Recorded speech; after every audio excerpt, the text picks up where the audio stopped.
बंदी छोड़ सतगुरु रामपाल जी परमेश्वर जी की जय हो। परमपिता परमात्मा सारी सृष्टि के रचनहार, कुल मालिक, असंख्य ब्रह्मांडों के स्वामी, जगत गुरु, तीनों लोकों में प्रवेश करके सबका धारण पोषण करने वाले राजाधिराज, आत्माधार, नाथों के नाथ, देवों के देव महादेव, सर्वेश्वर महेश्वर, मृत्युंजय, अजरो अमर, आदि अनादि, सनातनी प्रभु, जगत पिता जगदीश्वर, श्री श्री 1008 की उपाधि के वास्तविक अधिकारी,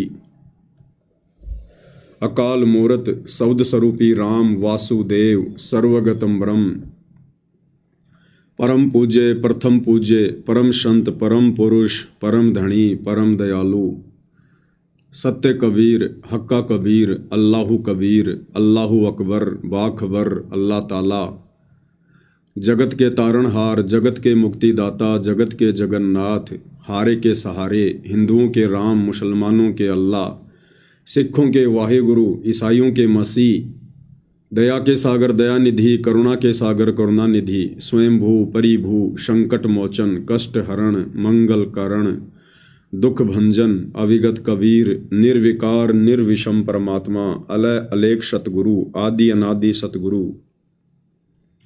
असली मर्यादा पुरुषोत्तम, असली राम, असली कृष्ण, असली घनश्याम, असली मुरारी, राजाओं के राजा, महाराजाओं के महाराजा, शहंशाहों के शहंशाह, सम्राटों के सम्राट, भगवानों के भगवान, अल्लाहों के अल्लाह, प्रभुओं के प्रभु, मसीहाओं के मसीह, सच्चे वाहेगुरु, बाबाओं के बाबा, पीरों के पीर, सेठों के सेठ, जगत सेठ, सावड़सा सेठ, सर्वगुण संपन्न, अनंत कोटि कलाओं के स्वामी, अनंत कोटि ब्रह्मांडों के नायक,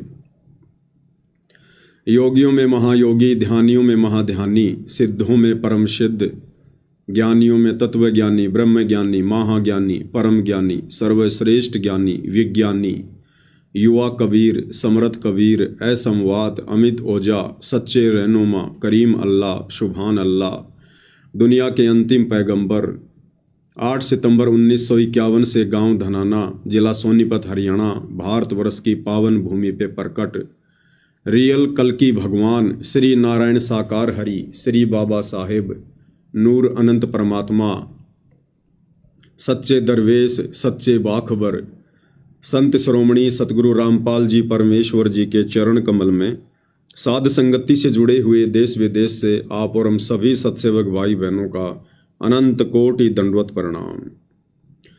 सत्साई भाई और बहनों, बहुत बड़ी दया, बहुत बड़ी मेहर पूज्य गुरुदेव भगवान की, परमेश्वर रामपाल जी की, जिनके शुभ आशीर्वाद से, विशेष आशीर्वाद से, साध संगति से जुड़कर हम सभी सत्सेवक भाई बहन अपनी आत्मा के कल्याण के लिए इस सत भक्ति मार्ग पर गुरुदेव भगवान के अमर तत्व ज्ञान को आधार बनाकर दृढ़ता के साथ हर प्रकार से संघर्ष करते हुए आगे की ओर बढ़ रहे हैं। तो पूज्य गुरुदेव भगवान की विशेष रजा, विशेष मेहर,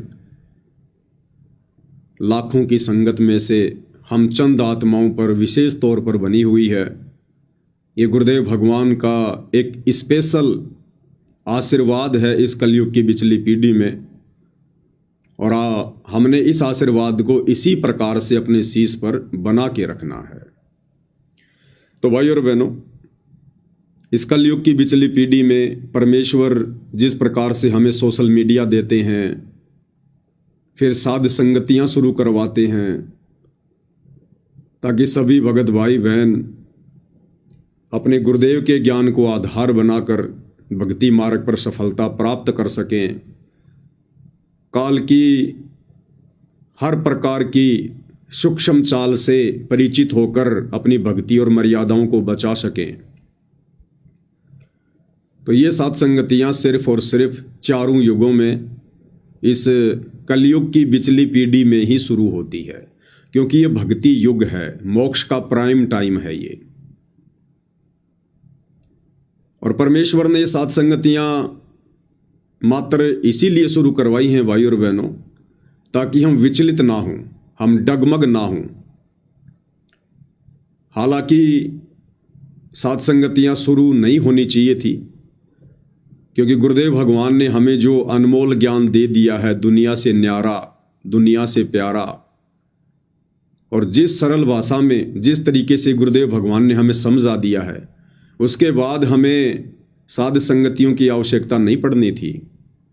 लेकिन भाई और बहनों, गुरुदेव भगवान को पता है हम सभी दो कोटि के जीव हैं, हमारी तुच्छ बुद्धि है, विषय विकारों में काल ने हमें उलझा रखा है। हम गुरुदेव भगवान के उन संकेतों को, उन सत्संगों में कही गई गूढ़ बातों को इतनी आसानी से नहीं पकड़ पाएंगे, नहीं समझ पाएंगे, और खुलकर गुरुदेव भगवान कह नहीं पाएंगे, क्योंकि काल के साथ उनका एग्रीमेंट है कि आप ज़बरदस्ती मत करना। जो आपके ज्ञान को समझे आप उन्हीं को सतलोक लेकर जाना। तो गुरुदेव भगवान ने खुलकर अपने विषय में ज़्यादा कुछ बताया नहीं, संकेतों में कहकर या लिखकर पुस्तकों में छोड़ दिया। तो गुरुदेव भगवान को पता है कि हम सभी दो कोटि के जीव हैं और हमारी इतनी औकात नहीं है कि उस परमेश्वर के संकेतों को हम पकड़ सकें। ये चारों वेद भाई और बहनों, ये परमेश्वर का ज्ञान है। गीता जी का ज्ञान भी कबीर भगवान का ही ज्ञान है। ये सत्सेवक भाई बहनों को तो धीरे धीरे सब समझ में आ रहा है।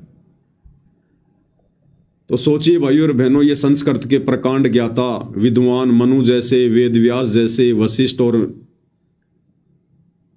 विश्वामित्र जैसे, चुणक जैसे, कपिल ऋषि जैसे, ये लोग भाई और बहनों इन वेदों में लिखे गए परमेश्वर के संकेतों को नहीं समझ पाए। गीता जी में लिखे परमेश्वर के संकेतों को नहीं समझ पाए।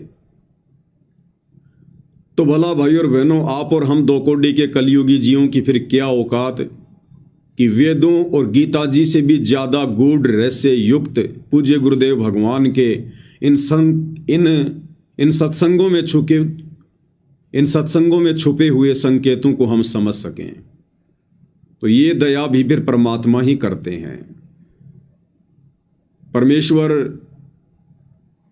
हमारा ज्ञान योग खोलते हैं, हमें सद्बुद्धि देते हैं, हमारी जर लग चुकी बुद्धि को परमेश्वर साफ करते हैं। और ये साध संगति के टुकड़े गुरुदेव भगवान हम भगत भाई बहनों की झोली में डाल देते हैं, जैसे कुत्ते को रोटी का टुकड़ा डाला जाता है। क्योंकि परमात्मा ने हमें सतलोक लेकर जाना है। वे तो सतलोक के राजा हैं, शहंशाह हैं, उनका तो एक पैर सतलोक में, दूसरा पृथ्वी लोक पर। वो तो 1 सेकंड में आते हैं, 1 सेकंड में जाते हैं। वो किसी के बंधन में नहीं है, वो तो बेपरवाह अबंध परमात्मा है।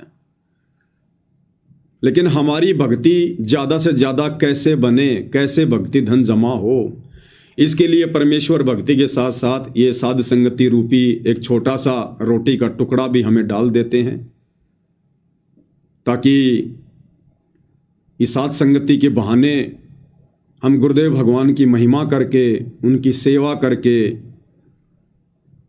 और सभी भगत भाई बहन मिलजुल के ज्ञान आधार से चर्चा करके और बुराइयों से दूर हो सकें, काल की सूक्ष्म चाल से परिचित हो सकें और अपनी भक्ति को मर्यादाओं में रह के कर सकें।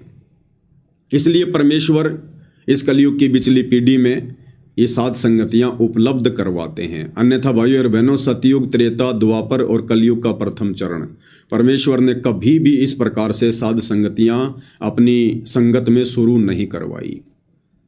वो बेचारे साध संगति कहाँ से करते, उनको तो ज्ञान भी अच्छे से समझ में नहीं आया। उनको तो सत्संग भी साल 6 महीने में कभी कभार जब परमात्मा उस क्षेत्र में जाया करते थे तब उनको सुनने को मिला करते थे। तो बेचारे वो कहाँ से साध संगति कर लेते।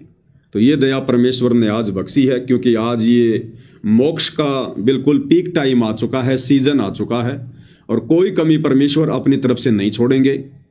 इसलिए परमेश्वर ने आप और हम दो कोटि के जीवों के ऊपर ये दया बख्शी है, हल्का सा ज्ञान योग खोला है।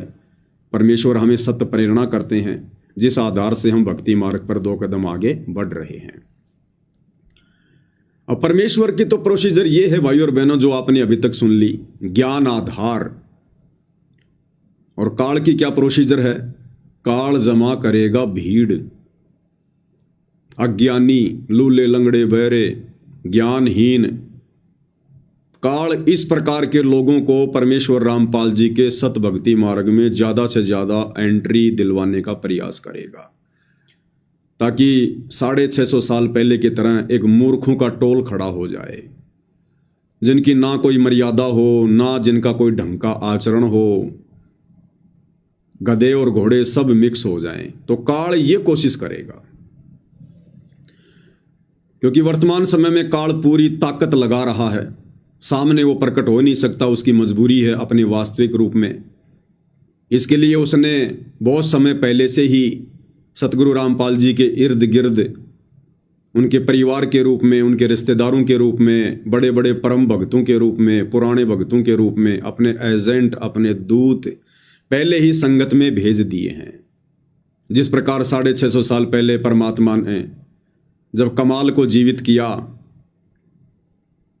उसको अपने बेटे की तरह अपने पास में रखा, उसको शिक्षा दी, दीक्षा दी, उसको प्यार दिया, उसको भगत बनाना चाहा, लेकिन अंत में वो परमात्मा का विरोधी बन गया। परमेश्वर की आत्माओं को तोड़ने का उसने कार्य किया। आज गुरुदेव भगवान कह रहे हैं कि वो गुरुद्रोही हो गया था, गुरुद्रोही।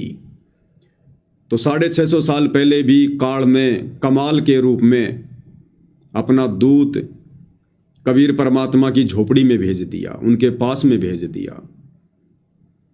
तो भाई और बहनों, वर्तमान में काल कैसे चुपचाप सारा तमाशा देखता रहेगा? इसलिए वो भरकर प्रयास कर रहा है, भरकस कोशिश कर रहा है। और ऐसे ही काल प्रेरित लोगों के मनमाने आचरण के कारण, उनकी नासमझी के कारण ये बरवाला कांड जैसी घटना घटित हुई। और उन्हीं लोगों के कारण 2014 बरवाला कांड के बाद से वर्तमान 2025 तक लगभग 90% संगत मर्यादाओं से दूर हो चुकी है। तो काल भाई और बहनों इस प्रकार से ज्ञान में अज्ञान फैलाता है, पाखंड फैलाता है, परमेश्वर के मार्ग को धूमिल करने का प्रयास करता है, और कर भी रहा है। आपको एक छोटा सा वीडियो दिखाते हैं कि किस प्रकार का जन समूह काल प्रेरणा से सतलोक आश्रम मैनेजमेंट हरियाणा वाले इन आश्रमों से जोड़ रहे हैं। इन दिनों इन लोगों ने एक मुहिम चला रखी है, अन्नपूर्णा मुहिम। उस अन्नपूर्णा मुहिम के तहत ये लोग अपना समय और अनमोल श्वासें बर्बाद करते हुए और संगत की करवाते हुए ये लोग दिन रात समाज की सेवा में लगे हुए हैं। भाई और बहनों, समाज की सेवा करना कोई गलत बात नहीं है। सेवा करनी चाहिए, मदद करनी चाहिए, सहयोग करना चाहिए, क्योंकि हम इंसान हैं। परमेश्वर ने हमें एक दूसरे का सहयोगी बनाया है, हमें बुद्धि दी है, अच्छी बात है।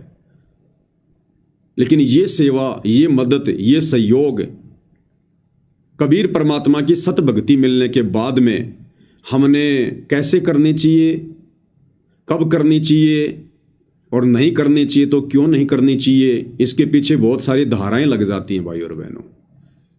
फिर बहुत सारे नियम लागू हो जाते हैं। हम आम समाज के आम लोगों की तरह नहीं होते। फिर सतगुरु से उपदेश लेने के बाद मोक्ष मार्ग में हमारे प्रत्येक कार्य के ऊपर एक नियम लागू होता है, एक शर्त लागू होती है।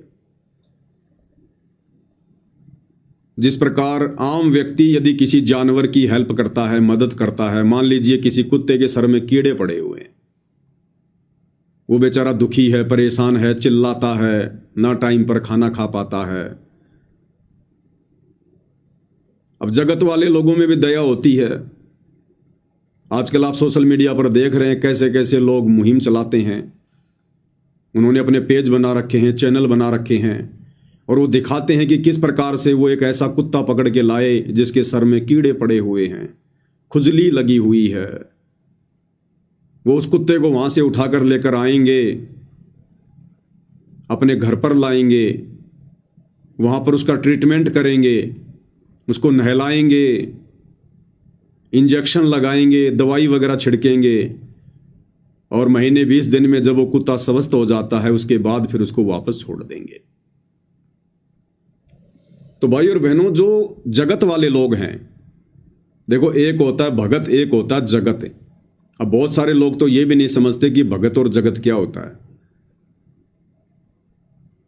जब मैं बहादुरगढ़ थाने में गया, इन आश्रम वालों ने झूठा मुकदमा मेरे ऊपर लगवाया, तो वहाँ के जो दरोगा जी हैं, SHO हैं, उनसे ऐसे ही बातचीत शुरू हो गई परमात्मा के विषय में कि भाई क्या कारण था इस घटना का, ऐसा तो तूने कोई जुर्म भी नहीं किया जितना ये लोग तेरे पीछे पड़े हुए हैं। ऊपर SP तक इन लोगों ने हमारे को फ़ोन करवा दिए। तो दास ने उनको सारी बातें समझाई। तो बीच में मैंने कहा जी देखो, जगत वाले और हम जो सतगुरु रामपाल जी के भगत हैं, हमारी क्रियाओं में बहुत अंतर है। तो उसने कहा कि जगत और भगत क्या होता है? तो दास ने उसको बताया जी भगत वो है जो शास्त्रों के अनुसार सत भक्ति सच्चा गुरु बनाकर जो प्राप्त कर लेता है, तो वो है भगत। यानी फिर उसकी जो क्रिया है वो आम व्यक्तियों से भिन्न होती हैं, आध्यात्मिक क्रियाएं। और जगत वो है जिनको अभी भक्ति का पता ही नहीं है, भक्ति तो कर रहे हैं वो, लेकिन वो शास्त्रों के विरुद्ध भक्ति कर रहे हैं। तो फिर उसको पूरा डिफाइन किया, उसको बताया कि इस प्रकार से ये डिफरेंट होता है जगत में और भगत में। तो ये जगत वाले लोग भाई और बहनों जिस प्रकार से जानवरों की मदद करते हैं, अन्य किसी की मदद करते हैं, अब उस व्यक्ति ने जिस कुत्ते की मदद की, उसको स्वस्थ किया, वो जगत के हिसाब से बहुत नेक कार्य है, बहुत अच्छा कार्य है। और जब कभी उस व्यक्ति की मृत्यु होगी तो अगले किसी जन्म में, क्योंकि सतभक्ति उसके पास है नहीं, और जब किसी जन्म में वो 84 लाख योनियों में जाएगा और किसी मनुष्य जन्म में किए गए शास्त्र विरुद्ध कर्मों के कारण जब उसको किसी जानवर की योनि मिलेगी, गधे की या कुत्ते की या सूअर की, और जब उसके ऊपर भी ऐसी कोई आपत्ति आएगी, कोई जख्म होगा, कोई कीड़े पड़ेंगे, उसकी कोई कमर टूटेगी, कोई जो है उसकी वो टांग टूटेगी, तो उस समय परमात्मा उसकी भी मदद अवश्य किसी न किसी आत्मा को निमित्त बनाकर जरूर करवा देगा, क्योंकि उसने भी मनुष्य जन्म में जानवरों की मदद की थी तकलीफों में। तो वो उनका अदला बदला पूरा, ये जगत का सिस्टम है, ये इसी प्रकार से चलता रहता है। एक लेवा एक देवा दूतम, कोई किसी का पिता निपुत्तम, ऋण संबंध जुड़े सब नाता, अंत समय सब 12 बाटा। लेकिन भाई और बहनों यही कार्य यदि कोई भगत करे, परमेश्वर रामपाल जी से उपदेश लेकर करे, तो भाई और बहनों हमारे लिए ये उल्टा सिस्टम फिट हो जाएगा, उल्टा सिस्टम, क्योंकि हमारे ऊपर मर्यादा और नियम लागू हैं। अब हम PhD कर रहे हैं, हम जगत वाले नहीं हैं, हम भगत हैं। हमें परमात्मा ने कर्म और धर्म की जानकारी बता दी कि किस प्रकार से ये जीव काल के षड्यंत्र में फंसा हुआ है, कर्मों के बंधन में बंधा हुआ है। और यदि हमने किसी के कर्मों में फेर बदल करने की कुचेष्टा की तो हम केवल अपनी भक्ति को गंवाएंगे, केवल अपनी भक्ति को। जिस प्रकार राजा जनक ने उन 12 करोड़ आत्माओं की चीख सुनकर, उनके दर्द को सुनकर, और उसने वहीं पर विमान रुकवा दिया। कहानी का आप सबको पता है। फिर धर्मराय आया, उसने कहा कि आप चलिए, आपके लिए स्वर्ग में स्थान है। ये लोग तो अपना कर्म भोग रहे हैं जो नरक में सड़ रहे हैं। तो राजा जनक ने कहा कि नहीं, आप इनको बाहर निकालो। बोला ऐसे नहीं निकालेंगे, आप अपने पुण्य संकल्प कर दो। तो राजा जनक ने भावनाओं में बहकर अपने आधे जो है वो पुण्य संकल्प कर दिए। धर्मराय ने तुरंत सबको वहां से निकाल दिया। इनका तो ऑटोमेटिक सिस्टम है, ऑटोमेटिक। और फिर क्या बताया गुरुदेव ने कि राजा जनक को काल ने ठग लिया, उसके आधे पुण्य नष्ट करवा दिए, और उन आत्माओं को अपना कर्म फिर भी भोगना पड़ेगा।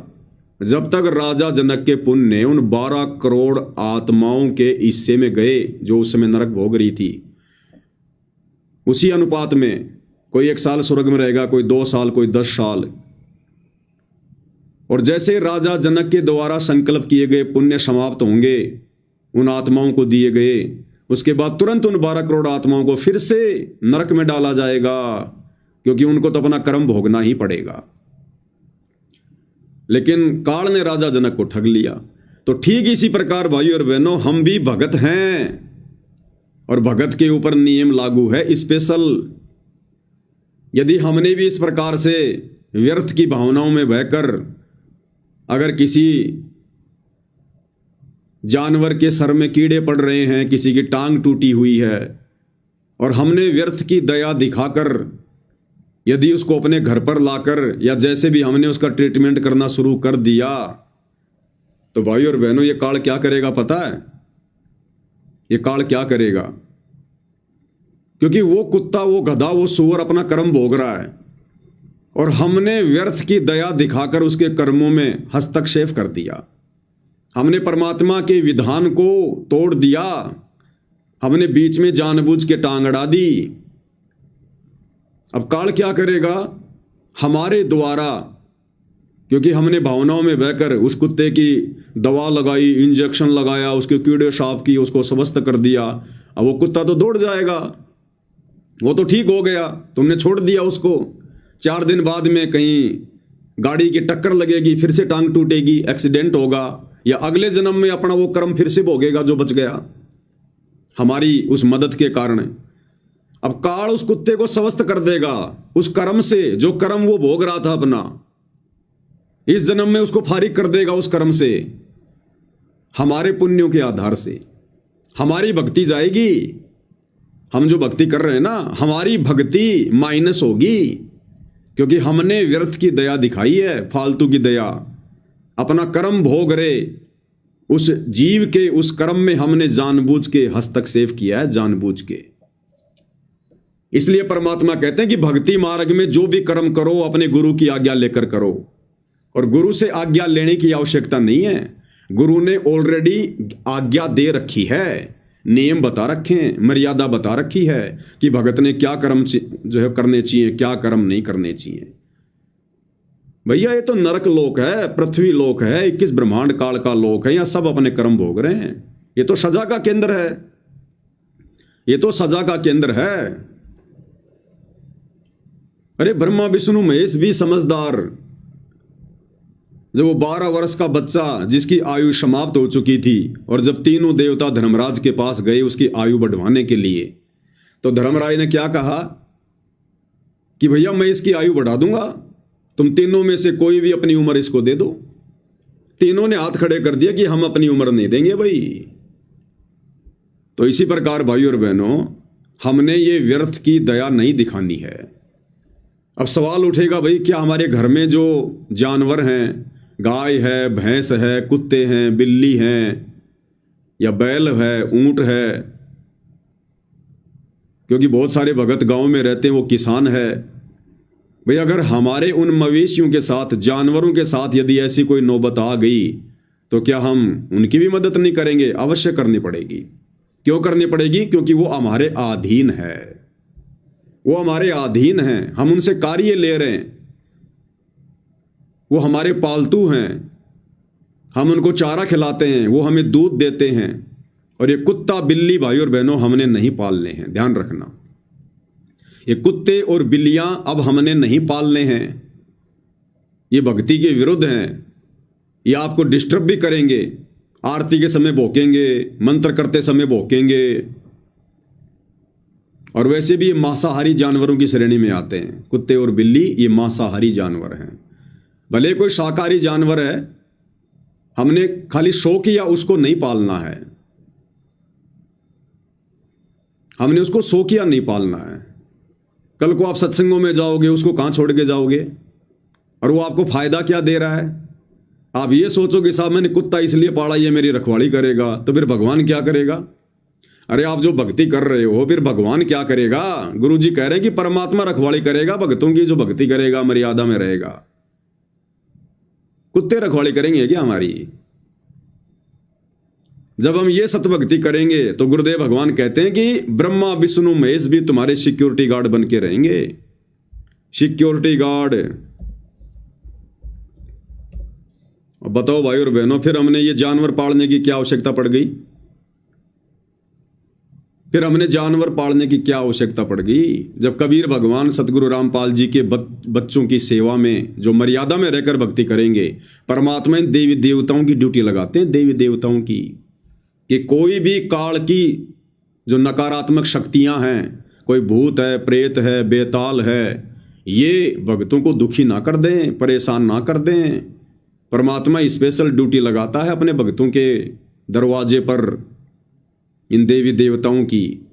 फिर हमने कुत्ते पालने की क्या आवश्यकता भाई, बिल्ली पालने की क्या आवश्यकता? बिल्ली का कौन सा दूध निकालोगे तुम? बिल्ली कौन सा तुम्हारे घर की रखवाली करेगी? वो तोता कौन सा दूध देगा भाई? तो ये शौकियां हैं, और हमने अब ये शौक अपने पूरे नहीं करने। हम अपने शौक सतलोक में पूरे करेंगे सारे। तो भक्तों ने कुत्ते बिल्ली या ये जो पक्षी वगैरह होते हैं ये बिल्कुल भी नहीं पालने चाहिए भाई और बहनों। जिन्होंने पाल रखे हैं अब छोड़ते समय बड़ा दर्द होगा, क्योंकि उनमें मोह ममता जागृत हो गई, अपनत्व जागृत हो गया। तो यदि किसी ने पाल रखा है तो हमने ऐसे उसको छोड़ना भी नहीं है, वरना उसका भी फिर हमें पाप लगेगा, क्योंकि वो बेचारा आपके अधीन हो चुका है। आप उस कुत्ते को छोड़ दोगे, गांव के कुत्ते उसको शाम पहले फाड़ देंगे। तो जो आफत मोल ले ली है, अब परमात्मा से प्रार्थना करो कि परमेश्वर आगे से हम ऐसा कोई भी कार्य नहीं करेंगे जो भक्ति में बाधक हो। और ये जो आत्मा परमेश्वर जो घर में आ चुकी है, ये परमेश्वर इसके लिए हम माफ़ी चाहते हैं। और जब इसका समय पूरा हो जाएगा परमेश्वर, हम इसको जैसे भी है, मतलब जब उसकी मृत्यु हो जाएगी तब उसको हम बाहर फेंक देंगे। और आगे से परमेश्वर हम ऐसी किसी भी गलती का आपको मौका नहीं देंगे। और जो हमारे खुद के जो जानवर हैं, जो घरेलू जानवर है, गाय है, भैंस है, ऊँट हैं, बैल हैं, जिनसे हम कार्य लेते हैं, दूध निकालते हैं, तो उनको यदि कोई प्रॉब्लम हो जाती है तो भाई और बहनों हमने उनका डॉक्टर से भी इलाज करवाना है। और यदि घर पर रहकर हम उनका इलाज कर सकते हैं तो हमने उनका जो है वो करना चाहिए, क्योंकि वो हमारे अधीन है, अधीन है वो हमारे। बाकी ये फालतू की दया धर्म हमने नहीं दिखानी है जगत वालों की तरह। तो इन चीज़ों का हमने विशेष तौर पर ध्यान रखना है। तो ठीक इसी प्रकार भाई और बहनों, वर्तमान में इन सतलोक आश्रम वालों ने ज्ञान आधार से हटकर काल प्रेरणा से, क्योंकि काल तो कर्म फुड़वाएगा, और इन्होंने जो ये अन्नपूर्णा मुहिम चला रखी है ना, गरीबों के मकान बनाना, गरीबों के घरों में राशन डालना, ये मुहिम भी भाई और बहनों भक्ति विनाशक है, भक्ति विनाशक है। अब ये ज़्यादातर उन लोगों के मकान बना रहे हैं, उन लोगों के घरों में राशन दे रहे हैं जो लोग भक्ति से दूर हैं, अनुपदेशी हैं। अब भाई और बहनों, उस कुत्ते की तरह वो व्यक्ति भी जो गरीब है, निर्धन है, जिसके पास मकान नहीं है या मकान है तो टूटा फूटा है, अरे वो भी तो अपने कर्म भोग रहे हैं, वो भी तो अपने अपने किसी पिछले उस कर्म का भोग रहे हैं। और यदि हम जबरदस्ती हस्तक्षेप करेंगे, उसके उन कर्मों में रोड़ा अटकाएंगे जो कर्म काल ने लगा रखे हैं, और यदि हम रोड़ा अटकाएंगे तो काल तो सीधा सीधा कहेगा भगवान से कि देख लो जी, आपका और मेरा एग्रीमेंट था कि जबरदस्ती ना करना, और ये आपके भगत देख लो ये क्या कर रहे हैं, मेरे द्वारा लगाए गए जो कर्म हैं इन जीवों के ऊपर, ये देखो आपके भगत क्या कर रहे हैं, मेरे विधान में हस्तक्षेप क्यों कर रहे हैं भगवान? आपका और मेरा तो एग्रीमेंट हुआ है, क्या आपने अपने भक्तों को शिक्षा नहीं दी क्या? तो गुरुदेव कहेंगे भाई शिक्षा तो मैंने दी थी राजा जनक का उदाहरण देकर, कि हमने फालतू का दया धर्म भी नहीं दिखाना जो भक्ति में विनाशक हो, बाधक हो। तो परमात्मा क्या कहेगा उस समय काल को? तो ये जो व्यर्थ में लोगों के कर्मों में हस्तक्षेप कर रहे हैं, जिन लोगों के पास आज रहने को मकान नहीं है या टूटी फूटी झोपड़ी है, समय पर खाने को अन्न नहीं है, क्यों नहीं है भाई? बाकी लोग क्यों खा रहे हैं समय पर? हम भक्तों को क्यों मिल रहा है समय पर और उनको क्यों नहीं मिल रहा? वो भी तो इंसान है। उन्होंने किसी जन्म में लोगों के मुंह से निवाड़ा छीना था, वो लोगों को दुखी किया करते थे, परेशान किया करते थे, बेवजह लोगों के साथ मारपीट किया करते थे, लोगों का मर्डर किया करते थे। तो आज वो निर्धन लोग जो निर्धन दिखाई दे रहे हैं हमें, वो अपने उन पिछले उन कर्मों का भोग रहे हैं। तो हम भगत कौन होते? तो भाई और बहनों, हम कौन होते हैं हस्तक्षेप करने वाले उन लोगों के पूर्व जन्म के उन कर्मों में, जिन कर्मों का भोग वर्तमान में वो भोग रहे हैं। हस्तक्षेप वो करे जो सतगुरु रामपाल जी का भगत नहीं है, जो काल के विधान के अंतर्गत शास्त्र विरुद्ध साधना कर रहा है। जैसे बहुत सारे समाज सेवी लोग हैं, बहुत सारे लोगों ने ये चैरिटियां खोल रखी हैं, वो दान करते हैं, कंबल बांटते हैं, लोगों को साइकिल देते हैं, रिक्शा देते हैं। तो ये उन लोगों का काम है। अरे हमें तो मोक्ष प्राप्त करना है, हमने तो बहुत सोच समझ के काल के विधान से बच के आगे चलना है। तो ये वर्तमान में अन्नपूर्णा मुहिम जो शुरू कर रखी है, ये परमेश्वर रामपाल जी की मुहिम नहीं है, ये उनके ज्ञान आधार से कहीं भी उचित नहीं है। ये जबरदस्ती लोगों को जा जाके जो राहत दे रहे हैं और सोच रहे हैं कि हमारे को पुण्य मिलेगा, पुण्य मिलेगा। और इन शतलोक आश्रमों में भी ये लोग फिर वीडियो बना बना के बैकग्राउंड में फिल्मी गाने लगा लगा के, तुम 1 रुपया दोगे वो लाख रुपया देगा। भक्तों को भी ये प्रेरित कर रहे हैं, वीडियो बना बना के भक्तों को भी प्रेरित कर रहे हैं कि भक्तों देखो हम कैसे अन्नपूर्णा मुहिम के तहत लोगों की मदद कर रहे हैं, लाखों के मकान बना रहे हैं, हजारों का राशन दे रहे हैं। और फिल्मी गाने चलाते, तुम 1 रुपया दोगे वो लाख रुपया देगा। मदद करो गरीबों की। संगत को भी लपेटे में ले रहे हैं ये लोग इस अन्नपूर्णा मुहिम के तहत। भाई और बहनों, ये भक्ति मार्ग है। इसलिए गुरुदेव कहते हैं, काल कसाई तक तक मारे पग पग पे यो बाणा। ये ऐसी सूक्ष्म चाल चलता है, भगत समझ ही नहीं पाता। भगत सोचता हम तो उनकी भलाई कर रहे हैं। भैया ये काल का लोक है, यहाँ कहाँ भलाई करनी है। हम पहले अपनी भलाई तो करवा लें, भक्ति करके यहाँ से बाहर निकल जाएं, उसी में हमारी भलाई है। सबसे बड़ी भलाई ये है कि हम अपना आत्म कल्याण करवा लें। खुद तो मर्यादा में हो नहीं, दूसरों की भलाई का ठेका ले रहे हो।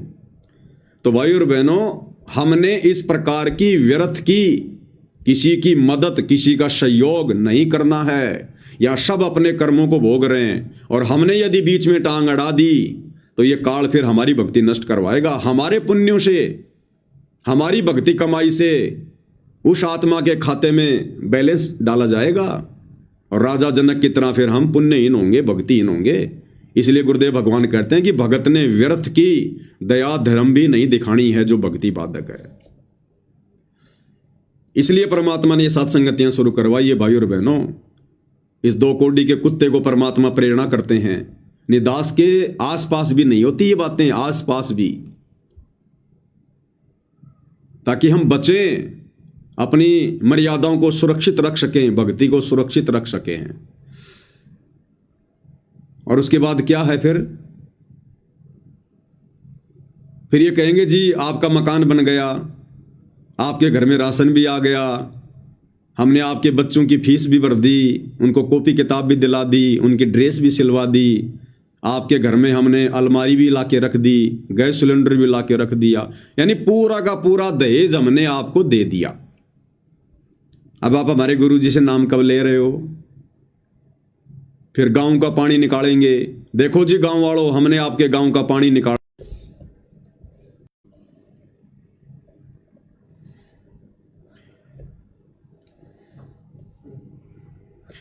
थोड़ा बीच बीच में नेट वगैरह डिस्कनेक्ट हो जाता है भाई और बहनों।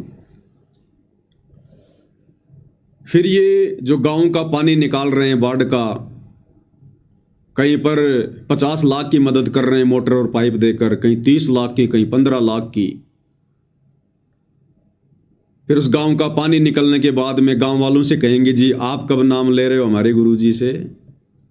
अब भाई और बहनों, ये है जबरदस्ती लोगों को भगत बनाना, परमात्मा के विधान को तोड़कर लोगों को भगत बनाना।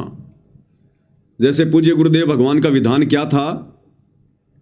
पूज्य गुरुदेव भगवान ने बताया कि अगर इस आश्रम की तरफ आपने आना है तो हमने पुस्तकें लिख कर दे रखी हैं। पहले भक्ति सौदागर को संदेश थी, फिर उसी का दूसरा विकल्प ज्ञान गंगा बना दिया गया। तो गुरुदेव भगवान कह रहे हैं कि हमने पुस्तकें बनाकर दे रखी हैं और पुस्तक खोलते ही सबसे पहले नियम है, नियम कि अगर आपने ये भक्ति लेनी है, उपदेश लेना है, तो ये नियम आपने आजीवन फॉलो करने पड़ेंगे। अगर आप इन नियमों से सहमत हैं कि हाँ जी हम सारे नियम निभाएंगे, तो गुरुदेव ने बताया आश्रम की तरफ अपने कदम रखना, अन्यथा और ज्ञान सुनो अच्छे से और पुस्तकें पढ़ो। तो गुरुदेव भगवान की तो है भक्तों को जोड़ने की प्रोसीजर, ये ज्ञान समझाकर। क्या कह रहे हैं परमात्मा, थोड़ा ध्यान से सुनिए। कहते नकबे सर नकबा बनी पैर थी हार हमेल, 1-1 लाख के गहने पैरा करती, आज वो सुंदरी से कुतिया बनी देख साहिब के खेल। तो पुण्यात्मा, ये इन बातों से डर लगना चाहिए। इन बातों से डर लगने लगेगा, मालिक में रुचि बनेगी और भजन करने को दिल करेगा। और ये लोग दिखावा जो ड्रामा है, नाचा कूदी, ये बकवाद मन में आवे को नहीं, ये कहने की आवश्यकता नहीं पड़ा। दास ने कैसा मत करियो, हाँ कहना तो पड़ता है एक बार बालक को, कुछ दिनों के बाद फिर आपकी रुचि ना बढ़े। इतना तो इस दास को विश्वास हो गया है कि परमात्मा के बच्चे भगवान को पहचानने लग गए, क्योंकि अब शिक्षित समाज है। आपको नाम दिया जाता है, नाम देने से पहले सब नियमों से परिचित कराया जाता है। और हमने ये पुस्तक बनाई है भक्ति सौदागर को संदेश, इसके प्रथम अध्याय में ही हमने नियमों का पूरा विस्तार से विवरण दिया है कि कोई भी पुण्यात्मा इस आश्रम की तरफ आएगा तो पहले तैयार होकर आवे। पहले क्या होता था कि भक्तजन समझाते थे नाम ले लो तुम्हारा कल्याण हो जाएगा, बड़े सुख होते हैं, यहाँ आ जाते थे उपदेश लेने। और यहाँ आकर के हम फिर उनको लिस्ट दिखाते थे, ये नियम निभाने हैं, तो बात जाते थे नहीं हमारा तो ये नियम नहीं निभा, क्योंकि वो उल्टे रंग में रंगे हुए वो सारे। तो अब उनको पहले ये लिख कर दे दिए कि तुम तैयार होकर आ जाना, तुम्हारा मन मानने तो आना, क्योंकि कल्याण होगा इस मर्यादा में रहने से। तो अब ये दास देख रहा है कि अब कितना डर लगता है बहन बेटी भाइयों को, बच्चों को। तो गुरुदेव भगवान ने तो ये प्रोसीजर बताई भगत बनाने की, लोगों को सतगुरु से जोड़ने की।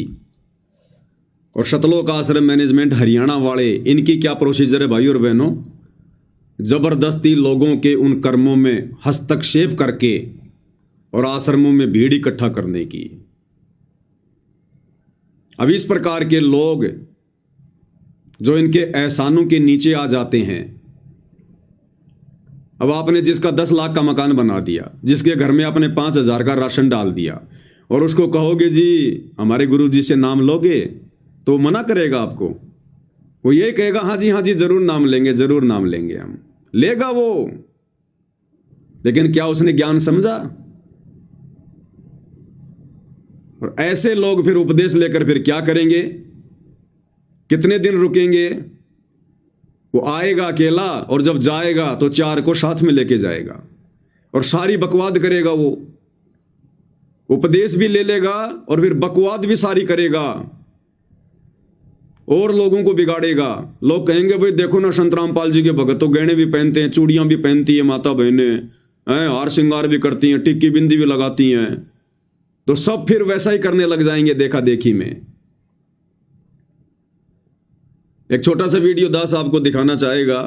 इन्होंने हरियाणा के गांव का बाढ़ का पानी निकाला, और बाढ़ का पानी निकालने के बाद में उस गांव का कोई एक युवक है, वो वीडियो बना बना के डाल रहा है फेसबुक पर, उसका कोई पेज है, वो वीडियो बना बना के डाल रहा है।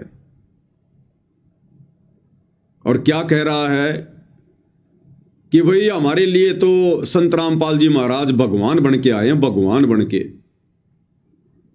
हमारी मदद किसी ने नहीं की, ना मंदिर वालों ने, ना दूसरे बाबाओं ने। संत रामपाल जी ने हमारी मुसीबत में मदद की, हमारे खेत का पानी निकाला, हमारी फसल को बचाया। भाई हमारे लिए तो भगवान आ रहे हैं, भगवान। और लास्ट में जब इंटरव्यू लेने वाले व्यक्ति ने कहा भाई फिर नाम वगैरह लेने की क्या सलाह है, तो कह रहे भाई ना तो मैंने नाम लिया और ना मैं नाम लेंदा, कि ना तो अभी तक मैंने नाम लिया है और ना भाई मैं संत रामपाल जी से नाम लूंगा। और व्यर्थ के उपदेश दे रहा है कि संत रामपाल जी भगवान आए हुए हैं, भगवान आए हुए हैं। पहले आप उनका ये वीडियो सुनिए भाई और बहनों। भाई संत साहेब रामपाल जी महाराज संत साहेब भगवान है भाई। मारा नाम का दोष है, कोई गुंडा को से कोई आतंकवादी को, हम नहीं से गुंडा इसा आतंकवादी की जरूरत है ना, कि हम नहीं से देशभक्त हैं जो हमारा काम ही नहीं आवा। हमको जितनी गुंडा बताओ हो, जितनी तम देशद्रोही बताओ हो, वही हमारा नाम का हकीकत में इस टाइम भगवान है। ने उसा देशद्रोही था शिक्षा लेनी चाहिए रामपाल जी महाराज था। जितनी काम गला जरा पानी चढ़ 20-20 लाख 25-25-30 लाख का सामान दिया, 55 मोटर 30,000 फुट पाइप देने का काम करता तो 100 ऐसे रामपाल है और श्रम आनी चाहिए उन मंदिर वाले पुजारिया ना मंदिर तो कोई हमना आपत्ति नहीं है मंदिर में हमारी श्रद्धा 2 टाइम मंदिर में जाओ उन पुजारिया ने श्रम आनी चाहिए जो ये बड़े बड़े मंदिर में बैठे सैला से तिरुपति ये हमारे नजदीक बनबोरी इन मंदिर में जो पुजारी बैठे उन्हें श्रम आनी चाहिए करोड़ों रुपया का एक महीने का चंदा और वहाँ देख ले दाम देवा है और वहाँ गोजी मंगाना है और मुसीबत जब किसान पावा है और वो आपकी गोज भरने का काम करे बिल्कुल भी किसान की मदद नहीं करने का काम कर रहे दूध जो काम कर रहे हैं भाई इस टाइम इस एरिया में रामपाल जी महाराज कर रहे हैं जमा करो इस बात पर भाई हमने शर्मिंदगी भी महसूस हुआ हमें गाड़ी दिया करते हैं राज मारे काम आया नाम नूम लेने की सलाह कर ली गई बिल्कुल भी नहीं नाम ना लिया ना लेंदा अच्छा नाम नूम लेने की सलाह कर ली गई बिल्कुल भी नहीं नाम ना लिया ना लेंदा अच्छा नाम नूम लेने की सलाह कर ली गई बिल्कुल भी नहीं नाम ना लिया ना लेंदा अच्छा जो अच्छा करेगा उसका प्रचार कराएंगे उसका गला खड़े होवांगे। अब बताओ भाई और बहनों, कह रहा है ना तो नाम लिया और ना मैं नाम लेंदा, यानी ना मैं नाम लूंगा, जो अच्छा काम करेगा हम तो उसका प्रचार करेंगे। तो इस प्रकार के भगत ये काल सतलोक आश्रम वालों के माध्यम से जोड़ना चाहता है, जिनको ना कोई ज्ञान ना कोई मर्यादाओं की जानकारी, केवल अपने स्वार्थ के लिए संत रामपाल जी को कह रहे हैं कि भगवान आया हुआ है, भगवान आया हुआ है। अरे भाई आज तक 30 साल हो गए, संत रामपाल जी के 90% भगत ही नहीं जान पाए, नहीं पहचान पाए कि संत रामपाल जी भगवान आए हुए हैं। इस भाई को कैसे एक ही दिन में पता चल गया कि संत रामपाल जी भगवान आए हुए हैं? तो ये ज्ञान नहीं बोल रहा, ये इस गांव का स्वार्थ बोल रहा है। अगर इस गांव की बाढ़ का पानी संत रामपाल जी के इन सतलोक आश्रम वालों ने मदद करके ना निकाला होता, और यदि बाबा राम रहीम के भक्तों ने निकाल दिया होता, अगर बाबा राम रहीम के मैनेजमेंट ने इनको ये 5 मोटर और 10-20 हज़ार फुट पाइप दे दिए होते, तो आज ये भाई इसी प्रकार से वीडियो बना के बाबा राम रहीम की महिमा करता कि भाई बाबा राम रहीम ने चाहे कोई बलात्कारी को चाहे कोई गुंडा को, मारे लेखे तो वो भगवान है, भगवान जिसने हमारे गांव का पानी निकाल दिया। तो भाई और बहनों, हमने इस प्रकार की वीडियो देखकर, जो अपने स्वार्थों के लिए बनाए जाते हैं, भावनाओं में बहकर बनाए जाते हैं, हमने इस प्रकार के वीडियो देखकर विचलित नहीं होना चाहिए। और ना सतगुरु रामपाल जी भगवान इस प्रकार के जो प्रचारक हैं, जो ना उनसे उपदेश प्राप्त किए हैं, ना उनके ज्ञान को सुनते हैं, इस प्रकार के लोगों को अपना प्रचारक संत रामपाल जी नहीं बनाते। और ना सतगुरु रामपाल जी को इस प्रकार की झूठी महिमा की आवश्यकता है। वो महिमा का भूखा नहीं है कि लोग उनको भगवान कहें। अरे वो परमात्मा तो उस समय प्रसन्न होगा जब उनके भगत बनकर, उनको पहचान कर, हृदय से उनको भगवान कहें। और कहने से बात नहीं बनेगी। जैसे इन आश्रमों में जयकारे लगते हैं, संत रामपाल जी भगवान की जय। अरे भगवान जैसी भक्ति क्रिया करो, उनके साथ भगवान जैसा व्यवहार करो। अरे भगवान की आरती उतारी जाती है, ये आश्रम वाले आरती उतारते हैं क्या? अरे भगवान को भोग लगाया जाता है, ये आश्रम वाले सतगुरु रामपाल जी को भोग लगाते हैं क्या? तो परमेश्वर झूठी महिमा नहीं चाहता। तो ये इस प्रकार की भीड़, ये काल बली इन आश्रम वालों के माध्यम से इन आश्रमों में इकट्ठा करना चाहता है, इकट्ठा। अरे परमात्मा तो भीड़ की छटनी कर रहे हैं और ये जबरदस्ती भीड़ लेके आ रहे हैं। अरे इस प्रकार के भगत नहीं चाहिए गुरुदेव को। कहता ना तो नाम लिया और ना मैं नाम लेंदा, लेकिन संत रामपाल जी भगवान आए हुए हैं। अरे जब पता चल गया भाई आपको कि भगवान है और फिर भी नाम नहीं ले रहा, तो फिर भगवान कैसे झूठी महिमा को स्वीकार करेगा? अब जैसे कोई व्यक्ति किसी को बता दे कि भाई ये मिठाई है और इस मिठाई की ये गुण हैं, और बहुत सारे लोग इकट्ठा होकर मिठाई खा रहे हैं और कह रहे हैं वाह आनंद आ गया, क्या मीठा है, वाह वाह वाह। और इस जैसा भाई देख रहा है, सुन रहा है, और वो फिर वीडियो बना बना के कहे कि भाई देखो मिठाई ऐसी होती है, मिठाई ये है, मिठाई खाने से आनंद आता है। और इंटरव्यू लेने वाला कहे कि भाई फिर आपके क्या विचार हैं मिठाई खाने को लेकर? और फिर ये भाई कहे कि ना तो मैंने मिठाई खाई और ना मैं मिठाई खांदा, लेकिन लोग अगर खा रहे हैं तो मैं तो प्रचार करूंगा। अरे क्या फायदा भाई, फिर तूने मिठाई खाई नहीं, तू मिठाई के टेस्ट को जानता नहीं और कह रहा ना मैंने खाई ना मैं खाऊंगा, और फिर भी मिठाई का प्रचार कर रहा है। तो ये क्या है भाई और बहनों? या तो मूर्खता या फिर सवारत है, या तो मूर्खता या फिर सवारत है। मूर्खता तो ये हो गई कि जब मिठाई में इतने अच्छे गुण हैं तो फिर मिठाई को ना खाना फिर मूर्खता है, और प्रचार अगर फिर भी वो प्रचार करता है तो फिर ये सवारत है, सवारत है। क्योंकि फिर वो मिठाई बनाने वाली कंपनी उस व्यक्ति को कुछ न कुछ मदद कर रही है, जिस कारण से वो मिठाई ना खाकर भी उसका प्रचार कर रहा है। तो भाई और बहनों, सतगुरु रामपाल जी भगवान ने इस प्रकार के प्रचारकों की आवश्यकता नहीं है जिस प्रकार के प्रचारक ये सतलोक आश्रम वाले जबरदस्ती तैयार कर रहे हैं।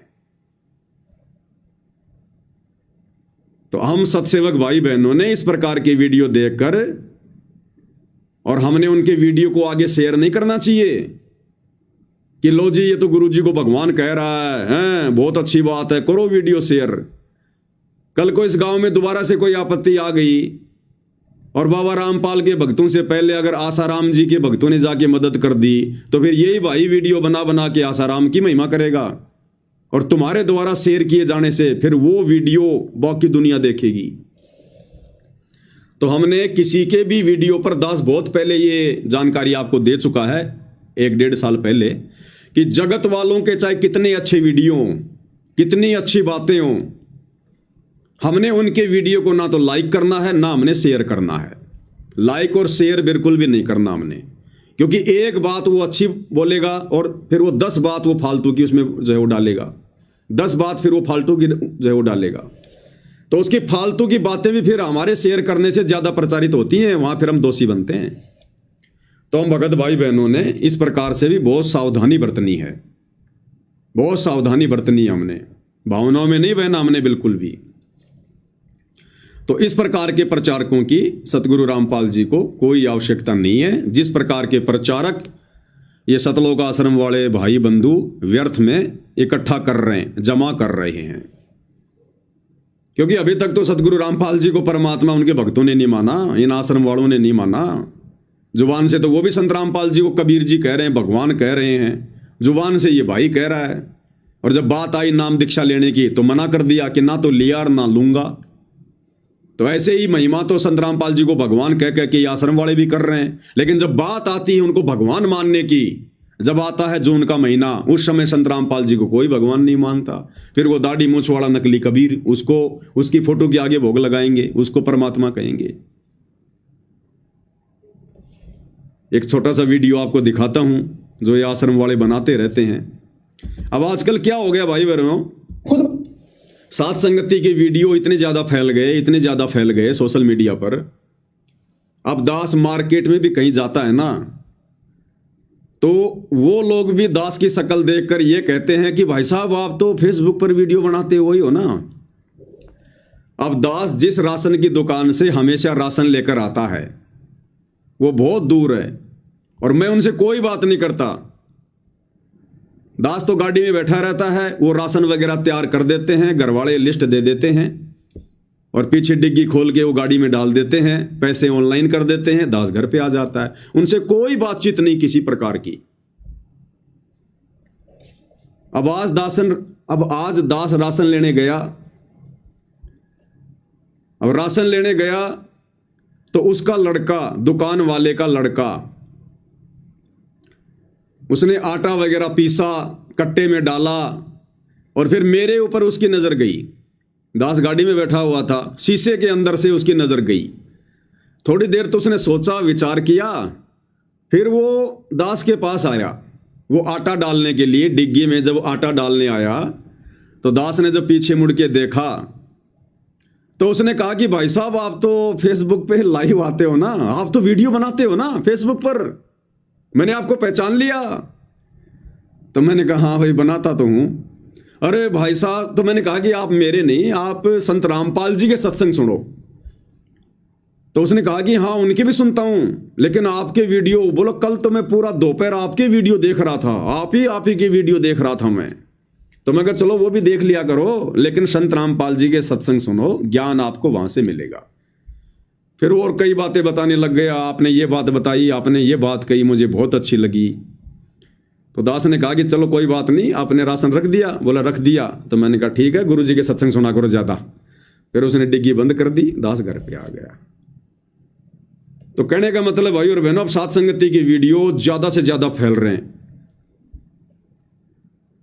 और सात संगति की वीडियो देख देख कर शतलोक आश्रमों से जुड़ी जो संगत है, उन्होंने इतना तो ज्ञान ले लिया कि भाई संत रामपाल जी भगवान हैं, संत रामपाल जी परमात्मा हैं, ये खुद ही कबीर हैं। इतना तो बार बार सात संगति की वीडियो देखने से इन आश्रम वाले भाइयों को समझ में आ गई। लेकिन ये दिल से परमात्मा मान नहीं पा रहे, स्वीकार नहीं कर पा रहे।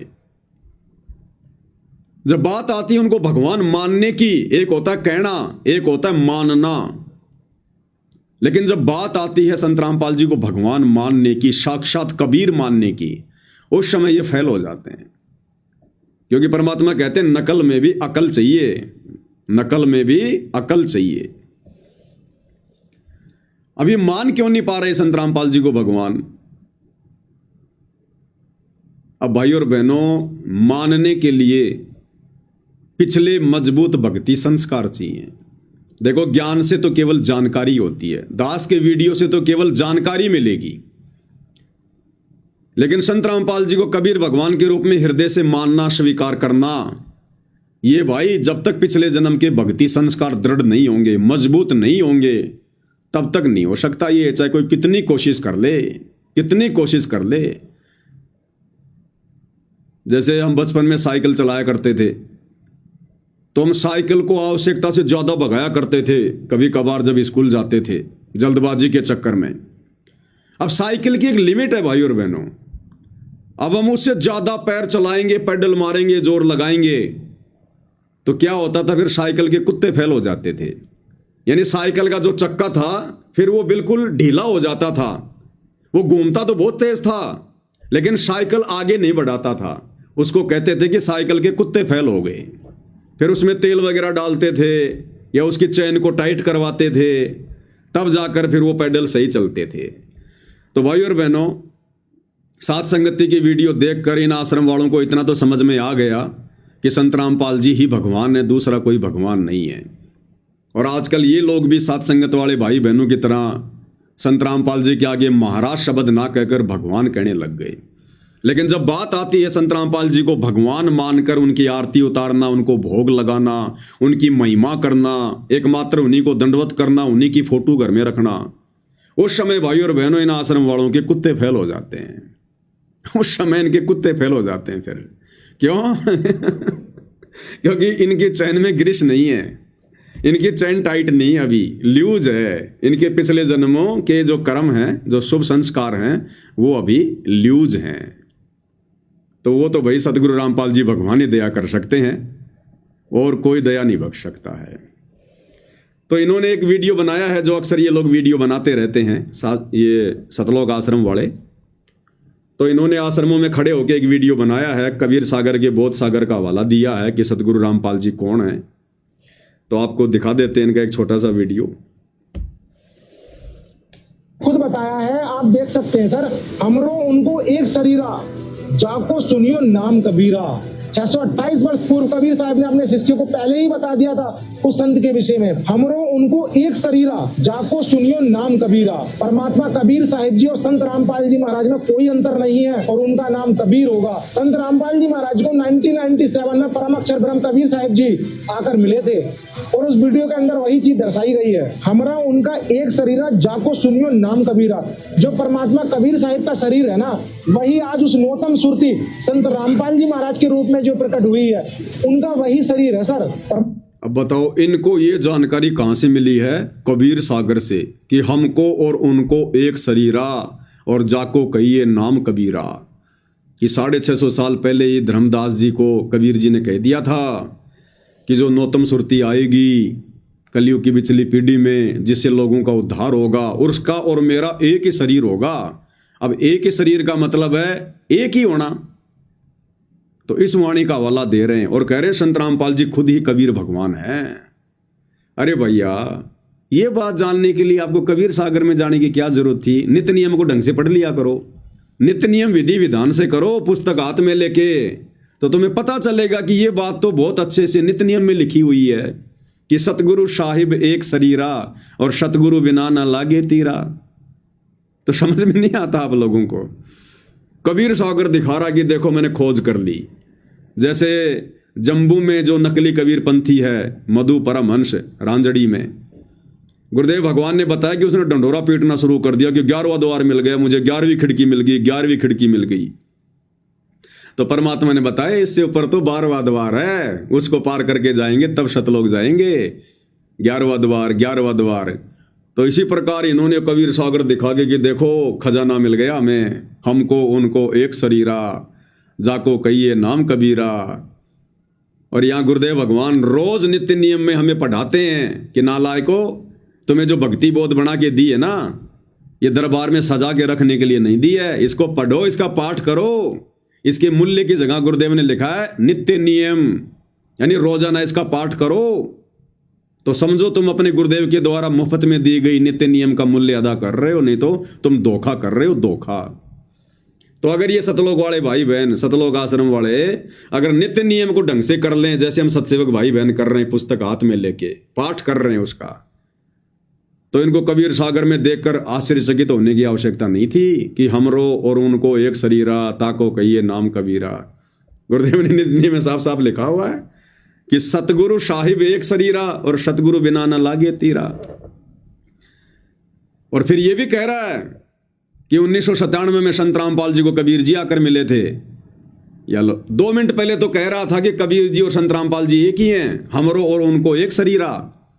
और तुरंत बाद कह रहा कि फिर 1997 में संत रामपाल जी को कबीर जी आकर मिले, फिर उनको अलग अलग कर दिया। यानी कहने का मतलब है बड़ी मुश्किल से तो ये लोग देसी घी का थोड़ा बहुत हलवा बनाते हैं और तुरंत फिर उसमें गोबर डाल देते हैं। तो बताओ भाई और बहनों, फिर कैसे बात बनेगी? क्या कह रहा देखना, ध्यान से सुनना। शुरू में क्या कह रहा है और फिर वो एनिमेशन वाला वीडियो दिखा के कि 1997 में संत रामपाल जी को फिर कबीर जी आकर मिले। देखिएगा, खुद बताया है, आप देख सकते हैं सर, हमरो उनको एक शरीरा, जाको सुनियो नाम कबीरा। 628 वर्ष पूर्व कबीर साहब ने अपने शिष्य को पहले ही बता दिया था उस संत के विषय में, हमरो उनको एक शरीरा, जाको सुनियो नाम कबीरा। परमात्मा कबीर साहिब जी और संत रामपाल जी महाराज में कोई अंतर नहीं है और उनका नाम कबीर होगा। कोई अंतर नहीं है और उनका नाम कबीर होगा। यानी संत रामपाल जी में और कबीर जी में कोई अंतर नहीं होगा और उनका नाम क्या होगा? कबीर। यानी संत रामपाल जी के नाम को भी इन्होंने ये कह दिया कि उसका नाम क्या होगा? कबीर। और अब आगे अलवे का गोबर करेंगे कि 1997 में संत रामपाल जी को फिर कबीर जी आकर मिले। संत रामपाल जी महाराज को 1997 में परम अक्षर ब्रह्म कबीर साहिब जी आकर मिले थे और उस वीडियो के अंदर वही चीज दर्शाई गई है, हमरा उनका एक शरीरा, जाको सुनियो नाम कबीरा। जो परमात्मा कबीर साहिब का शरीर है ना, वही आज उस नौतम सुरती संत रामपाल जी महाराज के रूप में जो प्रकट हुई है, उनका वही शरीर है सर। परमात्मा कबीर साहिब जी नौतम सुरती के रूप में इस संसार में अवतार लेंगे और संत रामपाल जी महाराज के रूप में वो आ चुके हैं। और परमात्मा ने पहले ही बोल दिया था, 5 अरूज 500 जब कलयुग बीत जाए, महापुरुष फरमान जग तारन को आए। कबीर साहब ने पहले ही बता दिया था 5505 वर्ष व्यतीत होने पर परमात्मा खुद आएंगे और 1997 में 5505 वर्ष व्यतीत हो चुके हैं। कबीर साहब जी संत रामपाल जी महाराज जी के रूप में इस पृथ्वी पर आ चुके हैं सर। अच्छा, तो कहना आपका ये है कि कबीर सागर में जो ये सारी चीजें लिखी हैं, कि पहली बात तो आपने बताया नौतम सुरती के बारे में, कि नौतम सुरती के बारे में कबीर साहिब जी ने बताया है, धर्मदास जी को बोला है कि आप 8वीं सुरती हो और नौतम सुरती आगे चल के आएगी जो कि 5505 वर्ष बीतने के बाद आएगी। जी सर। तो आप कह रहे हो कि 1997 में 5505 वर्ष बीत गया है, तो 5505 वर्ष बीतने के बाद ही कबीर साहिब स्वयं संत रामपाल जी महाराज जी के रूप में आ गए हैं, ये कह रहे हो। इसी कारण वो आपकी 3D एनिमेशन बनी है जिसमें कबीर साहिब स्वयं संत रामपाल जी महाराज जी के रूप में आप लीला कर रहे हैं, ये दिखाया गया है। बिल्कुल ये सत्य है सर। संत रामपाल जी महाराज के रूप में परमात्मा कबीर साहिब जी आज इस मृत्यु मंडल में आकर लीला कर रहे हैं और अपनी हंस आत्माओं को पुकार। सुन लिया भाई और बहनों, कितना गजब का ज्ञान दे रहे हैं ये आश्रम वाले, कितना गजब का ज्ञान दे रहे हैं। कि संत रामपाल जी के रूप में कबीर जी स्वयं आ चुके हैं, धरती पर प्रकट हो चुके हैं और अपना ज्ञान दे रहे हैं। अब इन भाइयों से कोई पूछे, अगर तुम्हें इतना विश्वास है, इतनी दृढ़ता है, इतना ज्ञान हो गया कि कबीर जी वर्तमान में संत रामपाल जी के रूप में 1997 से धरती पर आ चुके हैं। 1997 से पहले तो ये आश्रम वाले संत रामपाल जी को कबीर जी नहीं मानते, उनको जन्म लिया हुआ मानुष मानते हैं कि 1997 में कबीर जी सतलोक से चलकर संत रामपाल जी को मिले, संत रामपाल जी को सतलोक भेज दिया और संत रामपाल जी के रूप में खुद कबीर जी धरती पर हैं आज। तो भाइयों, अगर इतना विश्वास है, इतनी दृढ़ता है तुम्हें, क्योंकि दृढ़ता उसी को होगी जो दूसरों को समझाएगा। दूसरों को समझाने का मतलब है खुद पूरी तरीके से आश्वस्त है। तो जब तुम्हें इतना पक्का विश्वास है कि वर्तमान में धरती पर संत रामपाल जी नहीं बल्कि संत रामपाल जी के रूप में खुद कबीर भगवान है, अरे तो फिर दोगला आचरण क्यों? फिर उस कबीर की दाढ़ी मूंछ वाली नकली फोटो क्यों? फिर जून के महीने में उस नकली फोटो, दाढ़ी मूंछ वाले नकली कबीर का प्रकट दिवस क्यों? फिर तुम आश्रम वालों के गले के लॉकेट में वो दाढ़ी मूंछ वाले नकली कबीर की फोटो क्यों? फिर तुम सतगुरु रामपाल जी को ही कबीर भगवान मान के उनकी आरती क्यों नहीं उतारते? सतगुरु रामपाल जी को ही कबीर भगवान मान के उनको भोग क्यों नहीं लगाते? एकमात्र दंडवत सतगुरु रामपाल जी को ही क्यों नहीं करते? फिर क्यों तुम गरीबदास जी का बोध दिवस मनाते हो? क्यों जून के महीने में उस नकली फोटो को कबीर मानकर, दाढ़ी मूंछ वाली को, उसका प्रकट दिवस मनाते हो? क्यों फिर तुम 8 सितंबर को सतगुरु रामपाल जी को मानुष मानकर, जन्म लिया हुआ मानकर उनका जन्मदिन के बहाने अवतरण दिवस मनाते हो? अगर तुम्हें इतना दृढ़ विश्वास हो गया तो भाइयों और बहनों, केवल साथ संगति की वीडियो देख देख कर इन भगत भाई बहनों को इतना तो पता चल गया कि धरती पर संत रामपाल जी के रूप में कबीर जी हैं,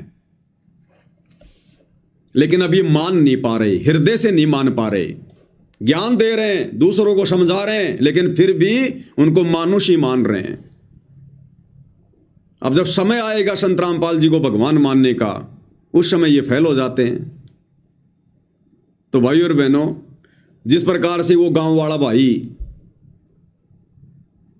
जहां उस गांव का पानी निकाला गया था, अभी आपने वीडियो देखा, जिस प्रकार से वो भाई संत रामपाल जी को भगवान बता रहा है कि भाई मारे कान्नी के तो संत रामपाल जी भगवान आ रहे हैं, हमारी किसी ने मदद नहीं करी, संत रामपाल जी ने मदद की, हमारे लिए तो भगवान है, ये भगवान आ रहे हैं, भगवान है। और जब इंटरव्यू लेने वाले ने कहा कि फिर नाम का क्या विचार है, तो अगर ना तो नाम लिया और ना मैं नाम लेंदा। तो इसी प्रकार ये भाई बहन आश्रम में खड़े होकर वीडियो तो बना रहे हैं कि संत रामपाल जी भगवान हैं, धरती पर आ चुके हैं, और जब आता है जून का महीना फिर कहते हैं संत रामपाल जी भगवान नहीं है, भगवान तो दाढ़ी मूंछ वाला कबीर है। तो बताओ फिर उन जगत वालों में और इन सतलोक आश्रम वालों में क्या अंतर है भाई और बहनों? वो जगत वाला फिर भी ठीक है क्योंकि उसको ज्ञान नहीं, इसलिए कह रहा है वो। अरे ये लोग तो ना जाने कब से जुड़े हुए हैं सतगुरु रामपाल जी से, कितने सत्संग सुन लिए इन्होंने, नाम उपदेश ले लिया, इतना सुमरण करते होंगे, सुमरण का भी कोई असर नहीं हो रहा। ये सुमरण तो दिमाग के बंद दरवाजे को खोल देता है, जड़ को हटा देता है, इनकी जड़ अभी तक नहीं हटी है। अब भाई और बहनों, गुरुदेव भगवान ने एक बार सत्संग में बताया कि एक बार मेरे पूज्य गुरुदेव अपने गांव आए हुए थे, तो हमें भी पता चला, तो हम भी चले गए गुरुदेव के दर्शन करने के लिए। और गुरुदेव ने बताया कि हमारे जो गुरुदेव थे वो 14-15 साल की उम्र में ही गांव से चले गए थे साधु संतों के साथ में। उनको उनके जो भाई और भाभी थे वो उनको दुखी किया करते थे, और वो खेतों में, जंगल में, बणी में गाय भैंस लेकर जाते थे उनको चराने के लिए। तो वहीं उनको साधु मिल गए और उन्होंने अपना जो दुख था वो रोया उनके आगे कि महाराज जी, मेरे माता पिता तो हैं नहीं, भाई और भाभी है, वो मुझे टाइम पर खाना भी नहीं देते, और आप तो मेरे को ले चलो, मैं तो बहुत दुखी हो गया। तो उन साधुओं को दया आई और उनके साथ में आदरणीय राम देवानंद जी चल दिए। अब लगभग 80 साल के बाद में दोबारा से वो अपने गांव गए, 80 साल बाद। और गुरुदेव भगवान ने बताया कि पीछे से उनको मरा हुआ जानकर, क्योंकि वो अपने कपड़े निकालकर और कोई जानवर मरा हुआ था उसकी हड्डियां थी उनके ऊपर डाल दिए। जो गांव वालों ने जब उसको ढूंढा तो पता चला कि भाई इसको तो किसी जानवर ने खा लिया। तो ये सोचकर उन हड्डियों को उठा के, जानवरों की हड्डियों को उठा के, और आदरणीय राम देवानंद जी समझकर उनका अंतिम संस्कार कर दिया था बचपन में ही। और उसके बाद से इन पंडितों ने, इन ब्राह्मणों ने श्राद्ध निकलवाने शुरू कर दिए, 500 कपड़े रखवाने शुरू कर दिए 80 साल से। तो जब गुरुदेव भगवान गए उस गांव में, और जब उस गांव वालों को पता चला कि ऐसे ऐसे, क्योंकि उनके बचपन के नाम कुछ और था, तो जब गांव वालों को पता चला कि ऐसे ऐसे जो बचपन में हम लोग सोच रहे थे कि वो मर गया, वो 80 साल बाद गांव में आ रहा है, पूरा गांव देखने आ गया। अब सतगुरु रामपाल जी ने उनकी भाभी से बातचीत की और कहा, उनकी भाभी थी, उनके छोटे भाई की शायद बहू थी, उससे बातचीत करी और कहा कि अब तो इनके श्राद्ध निकालना छोड़ दो, अब तो कम से कम इनके श्राद्ध निकालना छोड़ दो। अब ये तुम्हारे सामने खड़े जीवित, ये तो दुनिया का उद्धार कर रहे हैं और तुम इनके श्राद्ध निकाल रहे हो इनको मरा हुआ जानकर। तो अब तो कम से कम इनके श्राद्ध निकालना छोड़ दो, तुम्हारी आंखों के सामने खड़ा है।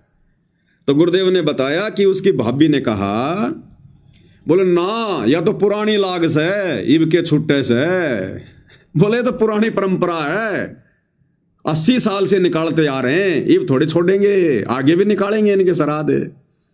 बोले तो पुरानी लाग से इब के छुट्टे से। तो गुरुदेव ने कहा कि फिर बाढ़ में जाओ, आंखों के सामने आदमी खड़ा है और फिर भी इसके श्राद्ध निकाले जा रहे हैं। अब बताओ ऐसे मोतियाबिंद के शिकार को कौन समझाए। तो ठीक यही हालत भाई और बहनों, आदरणीय राम देवानंद जी की भाभी जैसी हालत इन सतलोक आश्रम वालों की हो रही है। खुद ही कह रहे हैं वीडियो बना बना के कि वर्तमान में संत रामपाल जी के रूप में कबीर जी साक्षात धरती पर प्रकट हैं, और उसके बावजूद भी उनको मानुष माना जा रहा है और दाढ़ी मूंछ वाली नकली कबीर की फोटो को ही भगवान मान के और उसके श्राद्ध से निकाले जा रहे हैं, उसके श्राद्ध निकाले जा रहे हैं। जीवित संत को नहीं पूजा जा रहा। एक नकली फोटो जो ओरिजिनल फोटो भी नहीं है कबीर भगवान की, जब वो 650 साल पहले आए, और ओरिजिनल फोटो होती तो भी हमारा क्या भला कर देती। हमें तो वक्त गुरु पार करेगा, वक्त गुरु का स्वरूप हमारे पाप कर्मों को नाश करेगा, उनके दर्शन से हमारे पाप कर्म कटेंगे। तो ये खाली जुबान से संत रामपाल जी को भगवान कहते हैं, लेकिन ये अभी हृदय से मान नहीं पा रहे कि सतगुरु रामपाल जी ही भगवान हैं। तो ऐसे भाई और बहनों, अब इन लोगों को क्या कह सकते हैं, इनको क्या समझा सकते हैं। ऐसे लोगों के ऊपर तो पूज्य गुरुदेव भगवान ने एक शब्द बनाया हुआ है जो इन लोगों के ऊपर बिल्कुल फिट बैठता है। मन मान सरोवर नाण रे, जल के जंतु रे जल माही, आठों भगत बिहान रे। मन मान सरोवर नाण रे, जल के जंतु रे जल माही, आठों भगत बिहान रे। 22,84,000 जल के वासी, ये भुगते चारों खान रे। चेतन होके जड़ को पूज, ये गांठ बांध पाषाण रे। क्या कह रहे हैं परमात्मा, 1,84,000 जल के वासी, ये भुगते चारों खान रे, और चेतन होके जड़ को पूजे। यानी इंसान खुद चेतन है, चल रहा है, फिर रहा है, बोल रहा है, और कहते हैं हे इंसान तू चेतन होकर, और एक जड़, एक मूर्ति, एक फोटो, उसको तू भगवान मान के पूज रहा है। चेतन होके जड़ को पूजे, ये गांठ बांध पाषाण रे। पत्थर को गांठ बांध रखा इन्होंने अपने पल्लू के, बहुत कीमती वस्तु समझकर। जैसे कोई व्यक्ति हीरे मोती लाल को ना पहचान कर उसको तो साइड में छोड़ दे, और एक जो है पत्थर को अपने पल्लू के गांठ बांध रखा है, ओहो बड़ी कीमती चीज है ये। तो कहते हैं वो तो मूर्ख व्यक्ति है जो चेतन होकर जड़ को पूज रहा है। तो इसी प्रकार ये लालों के लाल, हीरे मोती लाल सतगुरु रामपाल जी भगवान है। ये चेतन परमात्मा, जिंदा परमात्मा, इसको भगवान नहीं मान रहे, इनकी आरती नहीं उतार रहे, इनको भोग नहीं लगा रहे, इनका प्रकट दिवस नहीं मना रहे, और वो जड़, वो फोटो, उसको परमात्मा मान के पूज रहे हैं। तो ऐसे लोगों के विषय में कह रहे हैं भगवान, 184 जल के वासी भुगते चारों खान रे, चेतन हो के जड़ को पूजे ये गांठ बांध पाषाण रे, गांठ बांध पाषाण रे। भाई मरकट कहाँ चंदन के लेपे, क्या गंग नवाव सवान रे। भाई मरकट कहाँ चंदन के लेपे, क्या गंग नवाव सवान रे। सुधी हो ना पूछतास की, वो छोड़ को न्या बाण रे, छोड़ को न्या बाण रे। परमात्मा कहते हैं ऐसे लोगों की हालत तो उस गधे के जैसी है। मरकट यानी गधा। गधे को उसके शरीर पर चाहे कितना जो है चंदन का लेप कर दो, अगले ही पल उसको छोड़ते ही वो कुर्डियों में जाकर लौटेगा, राख में जाके लौटेगा, गंदगी में। तो कहते हैं मरकट के ऊपर चंदन लेप करने का कोई फायदा नहीं, उसने तो गंदगी में उसने लोट लगानी है। तो इन आश्रम वालों को कितना ही समझा दो, कितना ही ज्ञान बता दो, कितना ही कुछ दे दो, इनको प्रमाण है, अगले पल इन्होंने तो गुड़ और गोबर को एक करना है। और क्या गंग नवावे सवान रे। और कहते हैं जो कुत्ता होता है ना, कुत्ते को कितना ही गंगा जी में स्नान करवा दो, उसकी पूंछ कभी सीधी नहीं हो सकती, कभी भी, चाहे गंगा जी में कितनी डुबकी लगाओ। तो जो ज्ञानहीन प्राणी होते हैं, जिनके पिछले जन्मों के संस्कार मजबूत नहीं होते हैं भाई और बहनों, उनको कितने प्रमाण दे दो, कितने वीडियो बना दो कि गुरुदेव भगवान स्वयं परमात्मा है, परमेश्वर हैं, कबीर जी हैं, मान जाओ, लेकिन उनकी पूंछ कभी भी सीधी होने वाली नहीं है। वो छोड़े कोन्या बाण रे, बाण यानी आदत।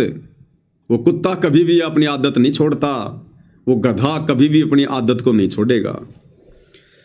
भाई 12 कोट जहां जम किंकर, बड़े बड़े दैत्य हवान रे। 12 कोट जहां जम किंकर, बड़े बड़े दैत्य हवान रे। धर्मराय के दरगाह माही, हो रही खेचा ताण रे, हो रही खेचा ताण रे। भाई 184 कठिन 83, तू वचन हमारा मान रे। 184 कठिन 83, तू वचन हमारा मान रे। जैसे लो तार जंती में, तेरे ऐसे खिंचे प्राण रे, ऐसे खिंचे प्राण रे। फिर क्या होता है ऐसी आत्माओं के साथ में? देखो, ये जगत और भगत दोनों के लिए है ये संदेशा। जगत वाले जो शास्त्र विरुद्ध साधना करते हैं, जो इन पत्थरों की पूजा करते हैं और परमात्मा को नहीं पहचानते, साधु संतों की शरण में नहीं आते, और संतों के शरण में आने के बाद, जैसे सतगुरु रामपाल जी की शरण में आने के बाद, तत्व ज्ञान लेने के बाद भी जो उन पत्थरों की पूजा करते हैं, पत्थरों को ही भगवान मानते हैं। ये फोटो और पत्थर, इसमें कोई अंतर नहीं है भाई और बहनों। जिस समय ये शब्द जो बनाया गया है आदरणीय गरीबदास जी के द्वारा, उस समय भाई और बहनों ये डिजिटल मीडिया नहीं था, ये प्रिंट वगैरह निकालने की सुविधा नहीं थी, ये फोटो वगैरह नहीं बनती थी देवी देवताओं की। उस समय ये मूर्तियां बनती थी पत्थर की। इसलिए गरीबदास जी ने जो है वो जड़ नाम दिया उसको, कि भाई वो मूर्तियां पूजते हैं। अब वर्तमान में कलयुग की पिछली पीढ़ी है, सोशल मीडिया है, वैज्ञानिक युग है। अब वर्तमान में उन देवी देवताओं की फोटोओं को जो है वो कागज के ऊपर प्रिंट कर दिया। तो चाहे वो पत्थर की मूर्ति पूजो, और चाहे जो है वो कबीर जी की फोटो बना के पूजो, वो जड़ को पूजना है, जड़ को पूजना। इसलिए परमात्मा कह रहे हैं फिर उन प्राणियों के साथ में आने वाले समय में फिर क्या बनेगी, जो जड़ की पूजा कर रहे हैं, जो पत्थरों की पूजा कर रहे हैं, जो मुर्दों की पूजा कर रहे हैं। 12 कोट जम किंकर जहां बड़े बड़े दैत्य हवान रे, और धर्मराय की दरगाह माई हो रही खेचा तान रे। फिर ये होगा उनके साथ में वहां पर, क्योंकि मोक्ष तो फिर हो नहीं पाएगा ना। कितनी भक्ति कर लो, कितना ही दान कर लो, कितना ही कुछ कर लो, जब तक गुरु को हृदय से परमात्मा मानकर और परमात्मा वाली भक्ति क्रिया जब तक उनके साथ नहीं करोगे उनको प्रसन्न करने के लिए, तब तक भाई धर्मराय की दरगाह में इसी प्रकार से खेचातानी होती रहेगी। भाई 184 कठिन 83 तू वचन हमारा मान रहे। परमात्मा कह रहे मेरी बात को सत्य मान ले, नहीं तो 184 में जाएगा और फिर बहुत ज्यादा वहां पे जो है वो तुझे वो परेशानियों का सामना करना पड़ेगा। 83 यानी कष्ट। जैसे लो तार जंती में तेरे ऐसे खिंचे प्राण रे। जैसे लोहे को मशीन में डाल के और उसके बारीक बारीक जो तार बनाए जाते हैं उसको छिला जाता है, तो गोल गोल गोल गोल वो स्प्रिंग जैसा उसकी जो खाल होती है लोहे की, ऊपर की जो होती है परत, वो ऐसे जमा होती रहती है, उसको कहते हैं जंती। जैसे लो तार जंती में तेरे ऐसे खिंचे प्राण में। वो धर्मराय की दरगाह में यम के दूत गुरु को मानुष मानकर भक्ति करने वालों की फिर इस प्रकार से वो खाल उतारते हैं खींच खींच के, ऐसे उनको वो कष्ट देते हैं। भाई 184 मेट देते हैं शब्द हमारा मान रे। 184 मेट देते हैं तू शब्द हमारा मान रे। हरदम नाम जपो हर हीरा, चलना आम दीवान रे, चलना आम दीवान रे। स्वर्ग रसातल ये लोक कुशातल, रचे जमी आसमान रे। स्वर्ग रसातल ये लोक कुशातल, रचे जमी आसमान रे। 14 तपक किए पल माही, ये सरज शशि और भान रे, सिरज शशि और भान रे। भाई निर्गुण नूर जहूर जुहारम, निरख परख परवान रे। निर्गुण नूर जहूर जुहारम, निरख परख परवान रे। गरीबदास निज नाम निरंतर, सतगुरुदेव दान रे, सतगुरुदेव दान रे। मन मान सरोवर नाण रे, जल के जंतु रे जल माही। 8 भगत बिहान रे, 8 भगत बिहान रे। तो ये हाल है भाई और बहनों इन लोगों का। अब परमात्मा ने तो समझाने में अपने सत्संगों में भाई और बहनों कोई कसर नहीं छोड़ी। हिसार जेल में बैठकर भी गुरुदेव भगवान ने विशेष संदेश इतने प्यार से इतने अच्छे से खुलासा किया। गुरुदेव ने अपने विषय में भी खूब गुरुदेव भगवान ने संकेत कर दिए कि इस दास को पहचान लो, ये दास कौन है, नहीं तो ये काल तुम्हें खाएगा। तो इसी प्रकार भाई और बहनों जो रजा आज वर्तमान में हम सत्सेवक भाई बहनों पर हुई है वो अनमोल है। छप्पर फाड़, छप्पर फाड़। अब आज दास सोशल मीडिया पर देख रहा था, सतलोक आश्रमों से जुड़े किसी भगत ने एक पोस्ट की है और उस पोस्ट में उसने क्या बताया है कि भाई हिसार जेल से गुरुदेव भगवान का आदेश आया है और गुरुदेव भगवान ने संगत को क्या आदेश दिया है। ये कोई स्पिरिचुअल लीडर संत रामपाल जी ग्रुप है, गुरु जी का आदेश है। गुरु जी ने धनाना धाम में साफ साफ कहा है। साफ साफ कहने का मतलब बिल्कुल कड़े कड़े शब्दों में गुरु जी ने धनाना धाम में साफ साफ कहा है कि सत्संग और आरती के समय पर ऐसी कोई भी सेवा ना करो जिससे सत्संग में बाधा आए, चाहे वो वीडियो की एडिटिंग हो या हेडफोन वाली कोई सेवा हो। सत्संग और आरती के बीच में बातचीत करने वाला भी दोषी होता है। सत्संग और आरती तो एकदम एकाग्रचित से करनी चाहिए, और अगर बीच में कोई सेवा काम भी करो तो ऐसा करो जिसमें पूरा ध्यान या फिर अधिक से अधिक ध्यान सत्संग में लगा रहे और वो सेवा भी होती रहे। अब भाइयों और बहनों सोचिए, ये सतलोक आश्रम वाले भाई बहन भक्ति और भगवान से कितने दूर हो चुके हैं। जो ये कॉमन बातें, जो बातें गुरुदेव हमें नित्य नियम में रोजाना बताते हैं, रोज ये कॉमन बातें भी गुरुदेव भगवान को स्पेशल तौर पर इन आश्रम वालों को कहनी पड़ रही हैं। सोचिए ये लोग परमात्मा के सत्संगों से कितने दूर हो चुके हैं, ज्ञान आधार से कितने दूर हो चुके हैं कि गुरु को भी ये बात बोलनी पड़ रही है बार बार कि रे नालायकों, कम से कम सत्संग तो बैठ के सुन लिया करो, ध्यान से सुन लिया करो। अरे आरती के समय में तो इधर उधर मत भागो। क्योंकि भाई और बहनों, दास आप जियों को बार बार वीडियो वगैरह भेजता रहता है, दिखाता रहता है कि किस प्रकार से इन सतलोक आश्रमों में गुरुदेव का लड़का वीरेंद्र और अन्य लोग आरती के समय और बाहर के लोगों को, नेताओं को, नकली बाबाओं को आश्रम विजिट करवाते हैं। एक तरफ तो आरती चल रही है, दूसरी तरफ गुरुजी का बड़ा लड़का वीरेंद्र एक नकली उस कबीर पंथी को सतलोक आश्रम दिखा रहा है, उसको घुमा रहा है कि देखो जी हमने ऐसा आश्रम बना दिया, ये हमारा आश्रम है। दास ने कई बार वो वीडियो आप जियों को दिखाया है। सत्संग के समय दास ने आपको वीडियो दिखाया, ये सतलोक आश्रम वाले वीडियो बना बना के, और ये बता रहे कि हलवा कैसे बनाया जाता है, हलवे में चीनी कितनी डलती है, हलवे में चीनी कितनी डलती है, हलवे में मीठा कितना डलता है।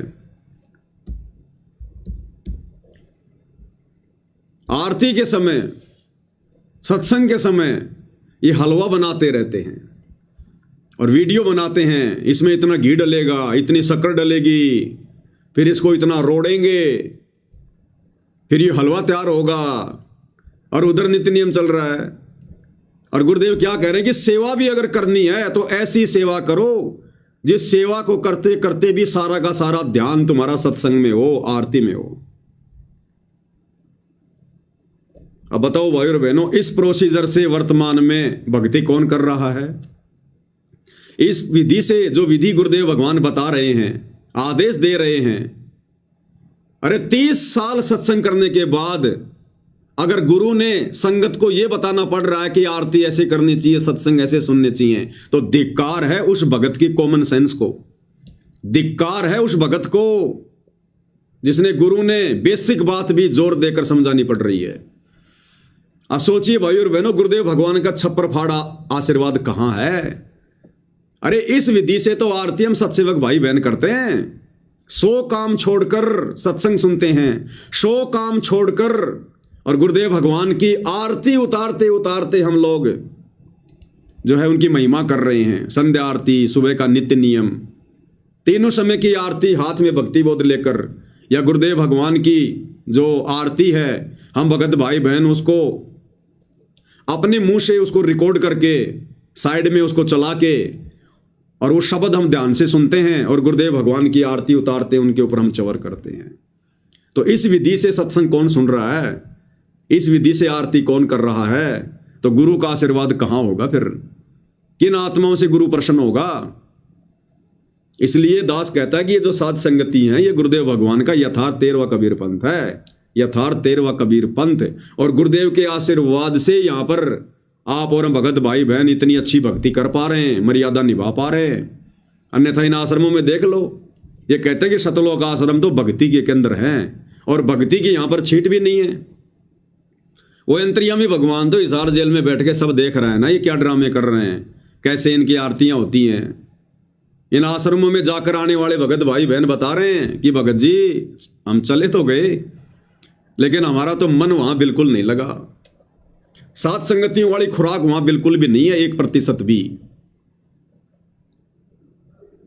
बोला सतगुरु रामपाल जी भगवान के समय सतलोक आश्रमों में कम से कम संगत आरती के समय बैठ तो जाया करती थी। वर्तमान में तो कोई बैठता भी नहीं है, कोई बाथरूम में भग रहा है, कोई भंडारा ले रहा है, कोई दूसरी तरफ जा रहा है, मोबाइल ले लेके बैठे हुए हैं, मोबाइल में लोग देख रहे हैं, खेल रहे हैं, आरती चल रही है, हो गई आरती, कोई लेट रहा है, कोई आपस में बातचीत हो रही है, जैसे किसी ब्याह शादी में होता ना, वैसा होता है वहां पर। उसके बाद उन भाइयों ने फिर आश्रम में जाना छोड़ दिया कि भाई यहां भक्ति नहीं है, हम तो गलती से आ गए थे, यहां पर यहां आत्मा की खुराक नहीं है। तो ये दया गुरुदेव आप और हमारे ऊपर बख्श रहे हैं। और सोचो भाई और बहनों, इन आश्रम वालों को गुरुदेव ये आदेश दे रहे हैं, इन आश्रम वालों को, इन लोगों के अनुसार, इन आश्रम वालों को, जबकि आश्रम वालों को इस प्रकार के आदेशों की आवश्यकता नहीं पड़नी चाहिए। जिस प्रकार हॉस्पिटल में कोई रोगी एडमिट है और हॉस्पिटल में एडमिट रोगी को ज्यादा टेंशन नहीं होती है, क्यों नहीं होती? क्योंकि अगर कोई दिक्कत भी हो गई तो वहां पर डॉक्टर होता है, तुरंत डॉक्टर उसकी हेल्प करेगा, उसकी मदद करेगा। लेकिन ये सतलोक आश्रम वाले तो, जो भक्ति रूपी हॉस्पिटल है, उस आश्रम में भी भाई और बहनों ये एकाग्रचित होकर बैठकर या खड़े होकर या भक्ति बोध लेकर ध्यान से आरती नहीं कर रहे। तो सोचो भाई और बहनों, जब ये उन आश्रमों से अपने घरों पर आते होंगे तो अपने घरों पर फिर ये क्या आरती करते होंगे, ये क्या सत्संग सुनते होंगे, कितने ध्यान से सुनते होंगे। जब गुरुदेव ने यहां तक लिखना पड़ा, आदेश देना पड़ा अंतर्यामी ने कि रे कम से कम तुम इतनी दूर दूर से आते हो, कोई 1000 किलोमीटर से आ रहा है, कोई 500 किलोमीटर से आ रहा है, क्यों आ रहे हो? टाइम पास के लिए आ रहे हो क्या? अरे आश्रम में भक्ति के लिए जाते हैं, सेवा के लिए जाते हैं, और तुम इन आश्रमों में आकर भी वही बकवाद करते हो।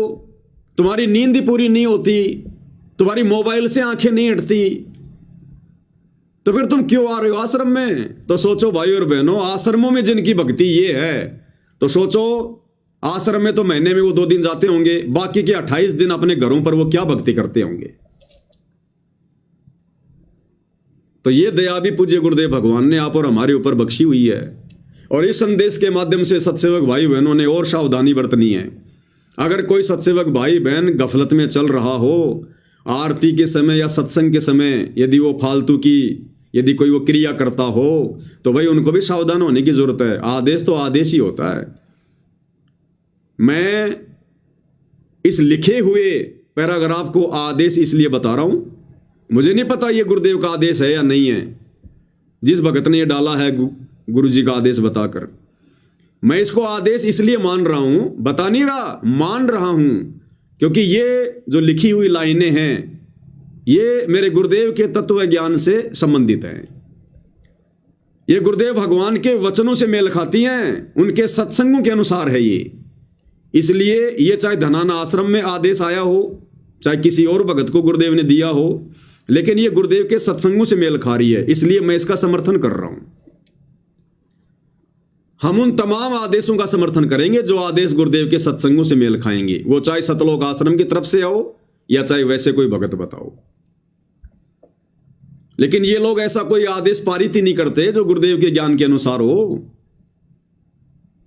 तो जो आदेश गुरुदेव के अनुसार होगा, उनके भक्ति विधान के अनुसार होगा, उसको हम बिल्कुल सत्य मानेंगे। तो ये जो आदेश है ये गुरुदेव भगवान के भक्ति विधान के अनुसार है, बिल्कुल सत्य है। तो हम सत्सेवक भाई बहनों ने और अधिक ध्यान रखना है और अधिक विशेष सावधानी रखनी है कि आरती के समय हम अन्य कोई दूसरा काम ना करें। और इसीलिए सतगुरुदेव भगवान ने ये पाती पंच पोहप कर पूजा, देव निरंजन और न दूजा, हमसे इस विधि से आरती करवानी शुरू की है, ताकि मन को बकवाद करने के लिए, इधर उधर की बातें सोचने के लिए समय ना मिले। अगर आरती करते समय सुबह का नित्य नियम या शाम की संध्या आरती, जब गुरुदेव की आरती करते हुए हम उनकी महिमा करेंगे, तो हमारा ध्यान कहाँ रहेगा? या तो वाणियों में रहेगा या फिर सामने गुरुदेव भगवान के स्वरूप में रहेगा, क्योंकि हम आरती उनके स्वरूप को देखकर कर रहे हैं सामने। तो कान क्या सुनेंगे? गुरुदेव के वचन, वो वाणियां, वो चाहे भगत की जुबान में हो चाहे गुरुदेव की जुबान में हो। और आंखें क्या देखेंगी? अपने गुरुदेव का स्वरूप। तो गुरुदेव भगवान ने किस कदर हम आत्माओं को काल के षड्यंत्र से दूर करके भक्ति के नजदीक बैठा रखा है। तो ये दया भी परमात्मा की विशेष तौर पर आप और हम भगत भाई बहनों के ऊपर हुई है। और हमने पूज्य गुरुदेव भगवान की इस रजा को भाई और बहनों इसी प्रकार से आजीवन बना के रखना है, आजीवन। तभी हमारा यहां से पीछा छूटेगा, हमारी बात बनेगी। ये सात संगतियां भगवान ने इसलिए शुरू करवाई है ताकि हम जागरूक रहें, जागृत रहें मन को, क्योंकि मन रूप में ये काल ही बैठा है साक्षात। तो गुरुदेव कहते हैं कि इस मन को यानी इस काल को जरा भी मौका ना मिले अब, क्योंकि अब ये बड़ी बड़ी गलतियां करवाने की कोशिश करेगा। इसको भी पता है कि मेरे हाथ से मेरा भोजन निकलता जा रहा है और विनाशकालीन समय बहुत नजदीक है। हम 2025 के एंड में जी रहे हैं। भविष्य वक्ता कहते हैं कि 2025 जाते जाते दुनिया को खून के आंसू रुला के जाएगा, और 26 और 27 का तो कहना है क्या, वो तो दुनिया को बंदर दिखेगा ही दिखेगा। तो भाई और बहनों, उस आगामी समय को भी ध्यान में रखकर और आगामी समय की ज्यादा चिंता ना करके हमने अपने गुरुदेव के वचन की चिंता करनी है, अपने मोक्ष की चिंता करनी है। जो होना है वो तो होके रहेगा, लेकिन हमने यदि अपने गुरु के वचन को तोड़ दिया और यदि हम पार नहीं हुए तो फिर हमारे साथ में फिर असंख्य जन्मों में असंख्य बार होगा फिर ऐसे विनाशकारी समय, ऐसी ये प्रलय, ऐसे दुख तकलीफें हमने अनंत बार फिर भोगनी पड़ेंगी। और यदि वर्तमान में गुरुदेव के वचन पर रहे, मर्यादा में रहे, साथ संगति से जुड़े रहे, गुरु को परमेश्वर मानकर भक्ति पर लगे रहे, तो ये वर्तमान समय की जो समस्या है, जो पूरे विश्व को दिखाई दे रही है कि आने वाले समय में क्या होने वाला है, 2028 युग परिवर्तन, आने वाले 2.5-3 वर्षों में क्या होगा, परमेश्वर हमारे ऊपर इस आपदा को भी नहीं आने देंगे। इन आपत्तियों से भी गुरुदेव हमारी रक्षा करेंगे, सुरक्षा करेंगे, हमारे परिवार की रक्षा करेंगे, हमारी संपत्ति की रक्षा करेंगे। कह रखा गुरुदेव ने कि मर्यादित भगत की तो संपत्ति की भी परमात्मा रक्षा करेगा। तो आने वाले समय में ये देश और दुनिया जिस बुरे दौर से गुजरने वाली है, उस दौर में गुरुदेव हमें अपनी पलकों पे रखेंगे, पलकों पर। गुरुदेव एक सत्संग में बताते हैं कि काल ने परमात्मा का मजाक उड़ाते कहा कि ठीक है, आज तो तूने इनको नाम दे दिया, ज्ञान दे दिया, और जो मर्यादा में रहेगा आप उनके साथ हो, लेकिन फिर क्या होगा जब वो प्रलय का समय आएगा, जब वो विनाशकालीन समय आएगा। तो काल ने कहा कि धर अंबर सब जाएंगे और विनसेंगे कैलाश, एकम एका होवेगा तब कहां रहेंगे तेरे दास। तो परमात्मा ने कहा कि धर अंबर सब जान दे और विनसन दे कैलाश, और एकम एकम होण दे मेरे आश्रय रहेंगे मेरे दास। कि आज जो ये भक्ति कर रहे हैं, जो धर्म कर्म कर रहे हैं ना, इस भक्ति और धर्म कर्म के सहारे इन आत्माओं को मैं अपनी हथेलियों पे रखूंगा, अपने हाथों पर। जैसे पानी के ऊपर जहाज रहता है ना, वो डूबता नहीं, ऐसे तेरे उस विनाशकारी समय में मैं अपनी आत्माओं को ऐसे रखूंगा, उन पर कोई आंच नहीं आने दूंगा। तो ये परमेश्वर के वचन हैं, शाश्वत सत्य हैं, लेकिन ये शाश्वत सत्य वचन उन्हीं आत्माओं पर लागू होंगे जो आत्माएं वर्तमान में गुरुदेव की हर प्रकार से मर्यादाओं में रहकर भक्ति करेंगी, उनके विधान में रहकर जो भक्ति करेंगे, उन्हीं के ऊपर लागू होगा। भाई डॉक्टर का इलाज, डॉक्टर का ऑपरेशन उसी आत्मा पर सफल होगा जो आत्मा, जो व्यक्ति डॉक्टर के द्वारा बताई गई सावधानियों में रहकर, उन परहेज को निभाकर जो अपना ट्रीटमेंट करवाएगा, गोली दवाई खाएगा। तो इसी प्रकार भक्ति मार्ग में गुरुदेव भगवान ने हमें जो विधान बता दिया, जो नियम और मर्यादाएं बता दी हैं, गुरु वचन बता दिया है, हम उसमें रहकर भक्ति करेंगे तो परमेश्वर की जो रजा है, जो आशीर्वाद है, वो हमारे ऊपर बना रहेगा। इसलिए हमने मर्यादित भक्ति और हर प्रकार से गुरुदेव को प्रसन्न करने वाले तरीके और नेक नीति, ईमानदारी से अपना जीवन यापन, और एकमात्र टारगेट हमारा सतलोक। तो इस विधि से भाई और बहनों परमेश्वर हमारे ऊपर दया बख्शेंगे। तो आज की सतगुरु महिमा में केवल इतना ही। परमेश्वर हम सभी को आशीर्वाद दें, अपना आशीर्वाद हमारे ऊपर बनाकर रखें। तब तक के लिए साथ संगति को विराम देते हैं। बंदी छोड़ सतगुरु रामपाल जी परमेश्वर जी की जय हो।